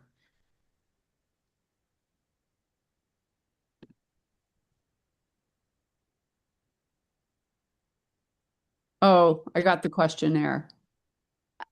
He There's just a- dropped it in. There's a Oh. new link. Yeah. Yeah, I find that first sentence that they write in there, King Conservation District, non-regulatory special purpose district, funded by you, et cetera, that kind of helps give you the brief when it does. And that's how we start whenever we have a committee that comes together to work on questions, is we talk about what are the responsibilities, and we spend time with that approach. Thank you so much. Sure. People who Any, might be most familiar with King Conservation District, with their modern beekeeping, their urban beekeeping program, their urban farming programs. They do a little bit of work in terms of fire mitigation. So trying to help people have, adequate distance between their house and any growth, for example. The native plant sale is a big thing. It's probably what most people know King Conservation District for, is they have a wonderful native plant sale every year. By law, two members of the two commissioners on the board are landowner farmers, because that's where this came from. And that is actually why there's such a weird cycle for when this election happens, is because traditionally it was people in farming or in agriculture who were serving as commissioners. And so it's hard baked into Washington state law when this when this particular election happens. You have another question, Robin? Oh, no, I'm sorry. Okay. Messaged that it was going to put my hand down for me. Okay. And it didn't. So I just did it. All right. Any other questions?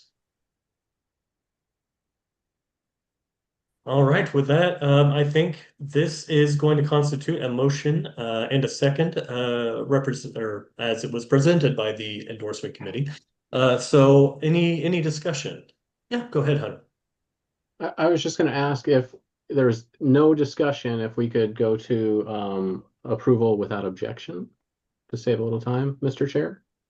Yeah, I'd be definitely inclined. Any other questions before we go to that? And in fact, I should ask, really any disagreement with this, and we'll seek to go by unanimous consent there. Any disagreement? Any concern? Seeing none. I'm just making sure. Seeing none. Yeah, we'll go ahead and adopt this as our endorsement committee questionnaire for King County Conservation District. That's a lot of words. I don't usually run these things. I don't know how Beth does it. Get some more water. Well, thank you, everybody. Thank you. Over the next few months, we're going to have more opportunities to engage in the question development process, and it's on our mind to have a special meeting in December, Josh? Yeah, in December, to hold a special work session just to work on questionnaires, because people have lots of thoughts, right? And you can't always we will have, each of the questionnaires has their own committee working on it. We'll distill that into what we think might be a starting point, and then we'll bring those into a special meeting in December for, all of KCDCC, of course, to be invited to have a work session on them. And hopefully that way, people who want to engage can engage. People who don't, by the time we get to a meeting, it'll be a little bit more straightforward for folks, with a goal of approving them all in January. Again, there's only 12 more to go, so, Also, just, last plug on this, you might have seen that we, if I pop this back up here real quick, so we have a couple of spots where we don't have any leads on that yet. So if you are interested, or you have someone in your legislative district who's interested in either leading or working on the committee. So we have, in the case of the Seattle City Council race, we have people who really wanted to work on it but don't want to lead it, and that's okay too. So if you're interested in doing the work, know someone who's interested in doing the work, please send them over our way. We'd love to have you. And if somebody's just not sure if they know how to gather people for that kind of a conversation, I would direct folks to talk to Bunny, who's expert at doing this 2 years in a row. I will say that the teams that Bunny led were the most diverse of opinion, of geographical location, of, just outlook, the kinds of questions they brought. So Bunny does a great job and would be, I am sure, Bunny, I'm volunteering you, would probably be more than willing to offer anybody advice and suggestions. For you, Kat, anything. And you don't have to be expert with the tools. In Bunny's case, Bunny doesn't love engaging with some of our tech tools. And so the way we work is Bunny works the way Bunny works. And then we help on the tech back end to make that happen. So whatever someone's work style is, if you are interested in doing the work, step up and we'd love to have you. Awesome. Thank you very much, Kat. And I guess I'll still turn it over to you if you want to. Our next item on the agenda is discussing the ballot measure for SJR A201 and potentially making a motion to endorse that. So I'll let you lead off that discussion if you'd like. Yeah, so speaking as a member of the body, as a King County KCDCC rep for the 41st, I'd like to move that we approve 8201. Is that endorse a yes position?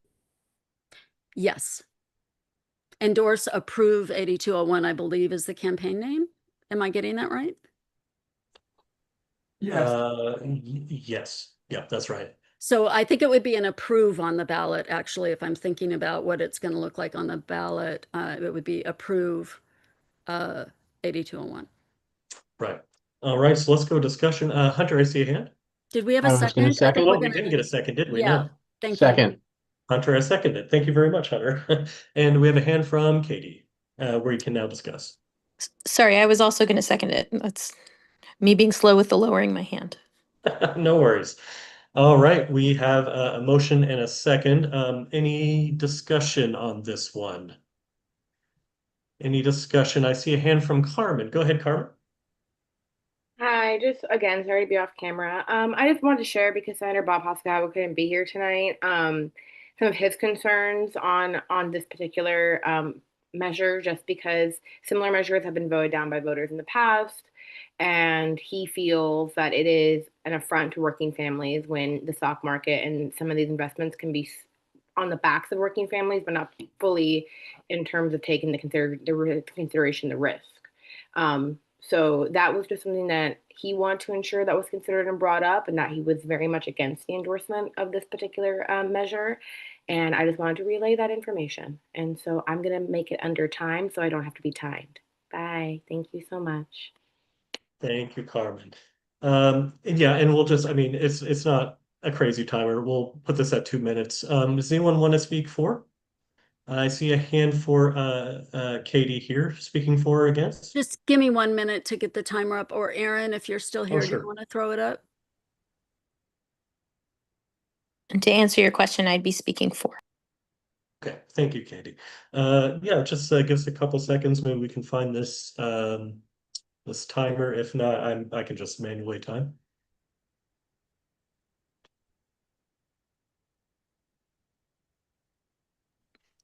So Aaron has created this app for us, and it's now not in the app menu for some reason, which is very odd. But I can add a different timer if you prefer. I'll just go ahead and start taking a timer if everyone is cool with that. I'll just start my or if you have something that you can show, that's totally fine. Yes, it will sound an alarm. It's a very small up in the corner one, but it will give you an Oscar red hook, an Oscar shepherd. Yeah, let's go ahead and do that if we with that. can. Yeah, set that up. And thank Okay. you for your patience, Katie. We'll be. Oh, we're good? Yep, we're good. All right, Katie, take it away. I'll be really quick. The 48th endorsed this measure, and I also, wanted to make sure that we weighed in as an LD on this particular one. And I don't really have that much more to say about it, except that I trust my LD, and we voted, I believe, unanimously to endorse this. Thank you. All right, thank you, Katie. Any other speakers for or against? Any other speakers for or against? I see a hand from Hunter. Hunter, you have the floor. Thanks. Just really quick, looking at the website, the Washington State Nurses Association has sponsored this, Washington State Council of Firefighters, National Multiple Sclerosis Society, AARP, and like the 48th, the 46th voted unanimously to do this, or to endorse this measure. So I think we just need to trust some of our financial stewards and, look at what benefits we can gain from this. Thanks. Awesome. Thank you for that, Hunter. Any other speakers for or against? Speakers for or against? And I'll call one more time, speakers for or against. Seeing none at this point, let's go ahead and move back to our green-red check marks. Green will be approving SJR 8201, and red will be not approving it. Finally, we have our coffee cup to indicate if you want to sit this one out, or simply do not vote, and that will count as an abstention. I see a hand from Amy. Amy, go ahead. Just wanted to double check. This is a 2/3 vote, right? Because it didn't come from the committee. That's correct. That's correct. And parliamentarian, you concur? Yeah. Awesome. Thanks, Tara. All right. So yeah, this is a 2/3 vote to get this passed tonight. And as before, I'll hand it over to Alex to let us know when it looks like critical mass has been decided.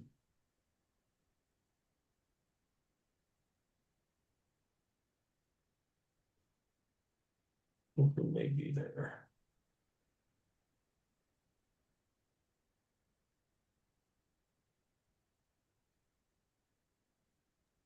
Yeah, I'm just scrolling through to make sure. No problem. Appreciate the thoroughness. All right. So it's looking like 24 yeas, 1 nay, and or excuse me, 4 abstain. All right. So then with 24 yeas, 1 nay, did you say 4 or 5 abstentions? 4. Sorry. Okay. With 4 abstentions, that's over the 2/3 majority. So that passes. We have approved and endorsed 8201, Washington Cares. Okay.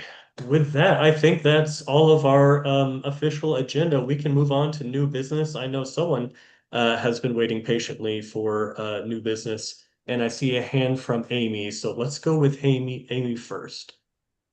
Yeah, I wanted to make an endorsement motion. Can I do that now? Yes, I think so. I want to move that we what is the wording? Approve the passage of the 2 propositions for the Auburn School District. I don't know if we have to do them individually or together.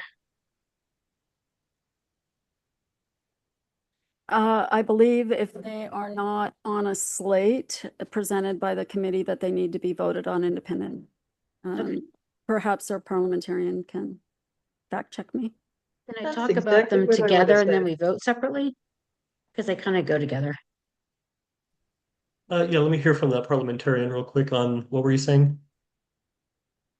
Yeah, no, I was saying that Kat had it right. If hasn't been slated, they have to at least be voted separately. And it seems like in the interest of time, you can explain what they both are, and then we vote. Yeah, I Thank approve you. that. Amy, feel free to get your spiel on. Yeah. So Auburn School District has 2 propositions on the ballot. Prop 1 is a bond. And I realize I did not write down the total amount. I'm sorry. Well, let me start off by saying last year we had a bond on the November election that did not pass. So what they've done this year is divided it into 2, and there's 1 bond and 1 levy. So the bond is for $490 million. It will build a new middle school replace an old middle school and replace an old elementary school. So that is a bond, so that would require the 60% vote.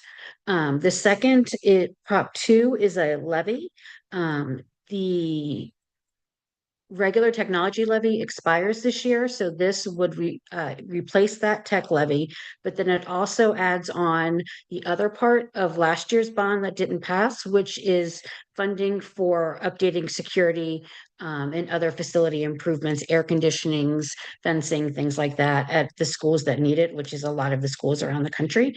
The district, excuse me, we're not doing the country. This is $111 million levy. Separately, the bond would add 1.04 dollars per thousand appraised, and the levy would add if I'm reading this right, 77 cents per thousand, which is $1.81. But because of paying off other bonds and debts and things, if they get approved together, it would actually only increase by $1.29. So it makes sense to approve both of them together. All right. Since this is from the floor, is this also going to take a 2/3 majority for each? Okay, I'm seeing thumbs up there. All right. So for Proposition 1, do we have a motion? Amy, is that your motion? Yes, I move that we endorse. All right. Do we have a second? Second. Thank you, Kat. All right. Do we have discussion on Prop 1? Any discussion? Any discussion? Okay, should we move? I think we can move to a green-red vote here, especially since it's going to take 2/3. So again, go ahead and go to your React, and it's the green check for endorsing Proposition 1, the red X for not endorsing Proposition 1, coffee cup or nothing for abstention.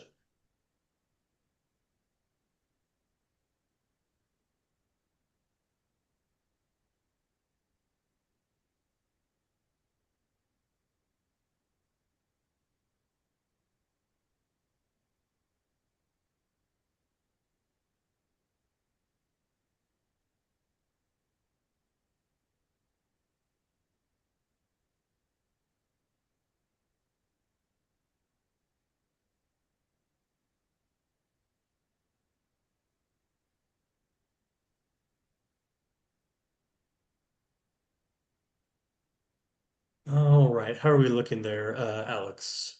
It's looking like someone just changed their vote, I think. It's looking like 23 yays, 0 nays, and 5 abstain. And that's what I see too. All right, with that, then Proposition 1 is officially endorsed by King County Democrats. Then we can go to Proposition 2. Would anyone like to make a motion concerning that? Yes, I move that we endorse Proposition 2. All right, do I have a second? I would second. Great, thank you. Any discussion on Proposition 2 here? Discussion on Prop 2. And finally, discussion on Prop 2. Yes, what can you remind us what it does? What Yes, so Prop 2 is a levy that will replace the expiring technology levy and then also provide funding for safety and other facility improvements to most of the schools in the district. Okay, it's limited to the schools then. I think there might be also a admin building. Yeah, it looks like it would provide for some of the other district like support buildings. I don't know if discussion is out of place at this time or not, but in Seattle there was talk about police using technology for things. I don't think this is related, is it? No, this is Auburn School District. It's just Auburn's. Okay, thank you. Yes. Thank Mhm. you. Sorry, I might not have made that clear. Oh, that's okay. I didn't get in the text either. Thanks, Judy, for that question. Yep, this is Auburn School District Proposition 2. And Okay. so I'll ask real quick, any other questions before we move to a vote? Or discussion, rather. All right, then let's use our green check for yes, we are endorsing Auburn School District Proposition 2. Red X for no, and coffee cup or nothing for abstention.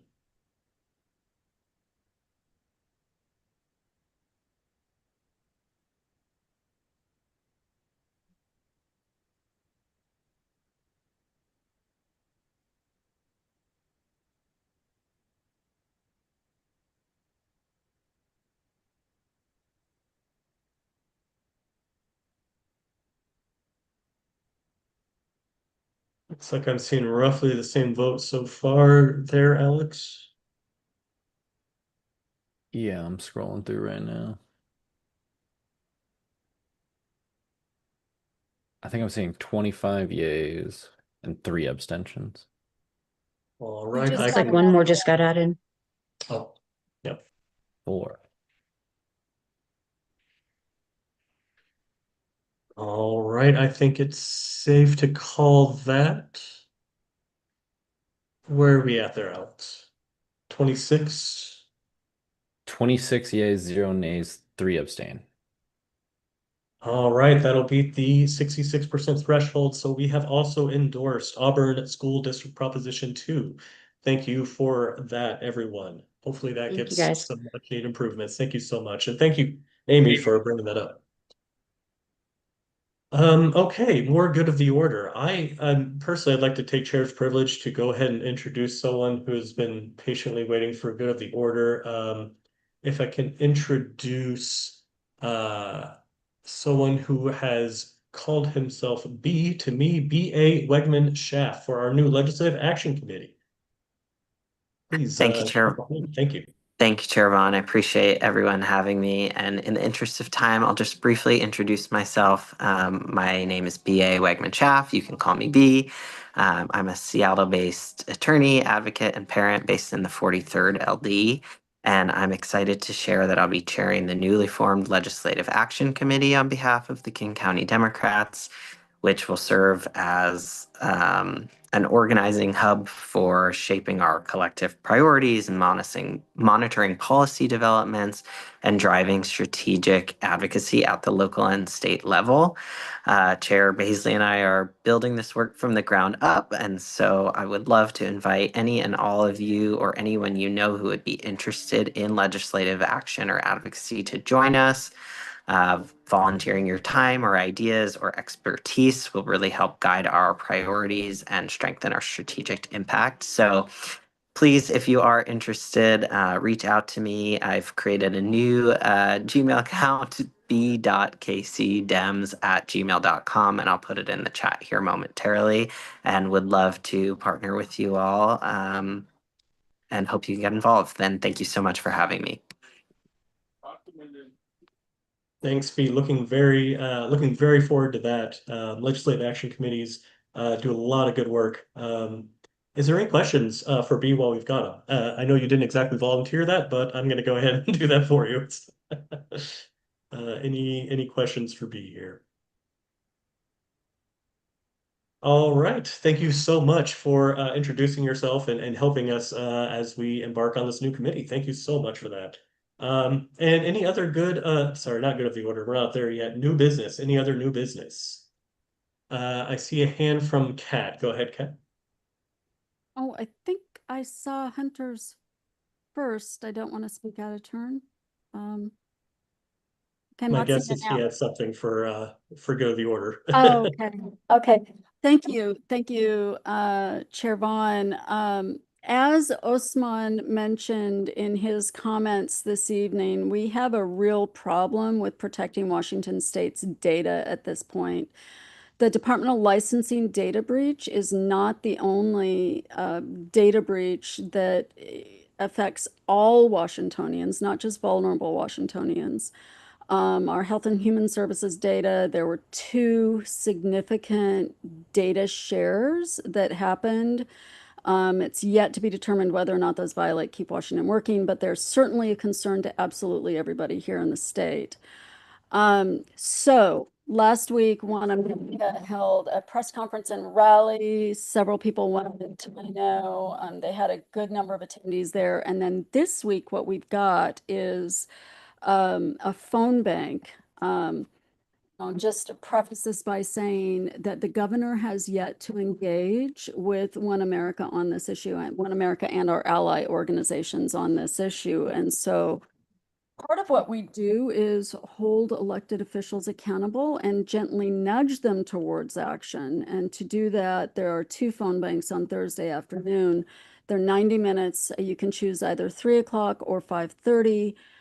The action is to call your fellow Washingtonians, people who are going to be on our same side with this, and ask them to call the governor's office and encourage the governor to take direct action.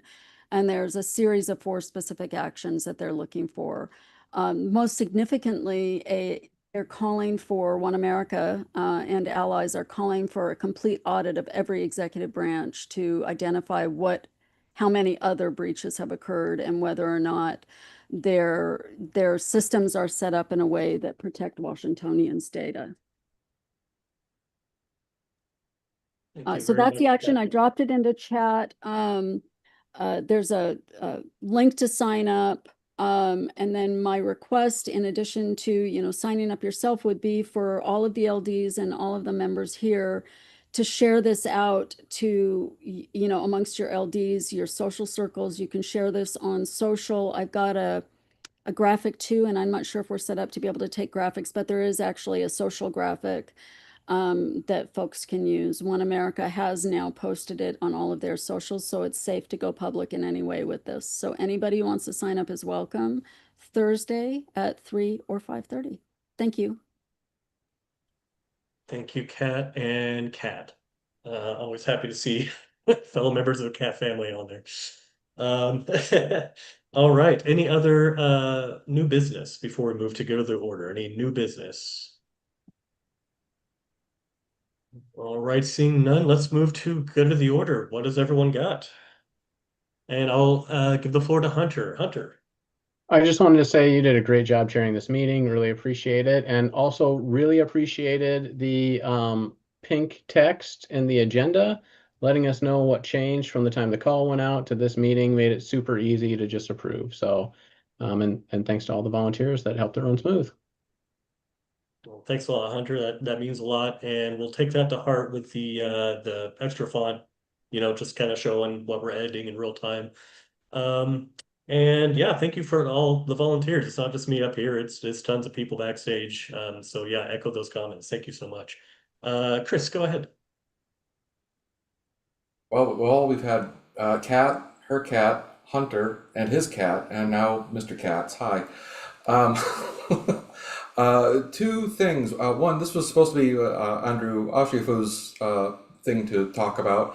Ron P. Davis has started a PAC that is raising money for Katie Wilson. We've been talking about that kind of out of band, a couple of us.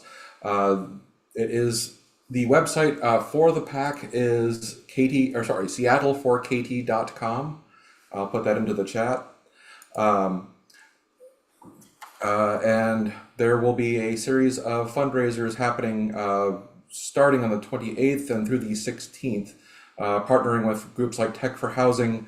There'll be a debate watch party on the 3rd. There will also be a Kate Wilson Town Hall on the 4th, among other events. So the address for the website for the PAC itself, again, is seattleforkt.com.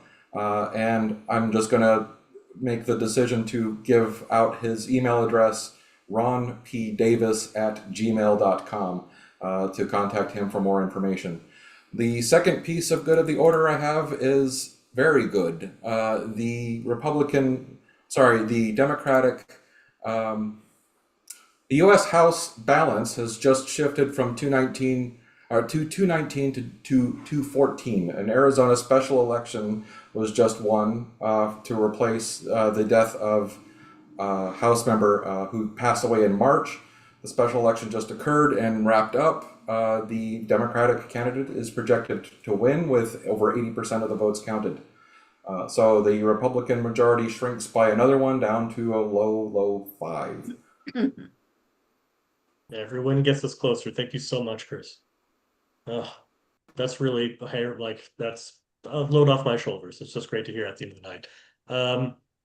I'm sorry, I'm monopolizing good of the order here. I see a hand up from Vivian. Go ahead, please, Vivian. Hi, I just wanted to share that the 30th District led 30th District had a PCO kickoff this past Saturday, and we were doing the best we can to get our PCOs enthused and excited about being a PCO. We have Terry Pugh, who is she's working as our coordinated campaign person, and she set up a number of dates so that every weekend we can meet down at Poverty Bay Cafe in the parking lot, get together to go out doorbelling, or hopefully it's the doorbelling. And after hearing what some of the speakers have said, that seems to be the best way to go right now, especially with only about 5 or 6 weeks left to our election. The other thing is the 30th LD is having a breakfast fundraiser at Applebee's this coming Saturday morning. $12 for a ticket. You can still get those at the door. So that's Applebee's in Federal Way. Okay, thank you. Thank you so much, Vivian. Thank you for keeping us updated on what's going on the 30th. Super appreciate it. Any other hands for good of the order? Anyone else for good of the order? And last time, anyone else for good of the order? Seeing none, I would entertain a motion to close out this meeting at 8:47 p.m. If anyone feels like it. I so move.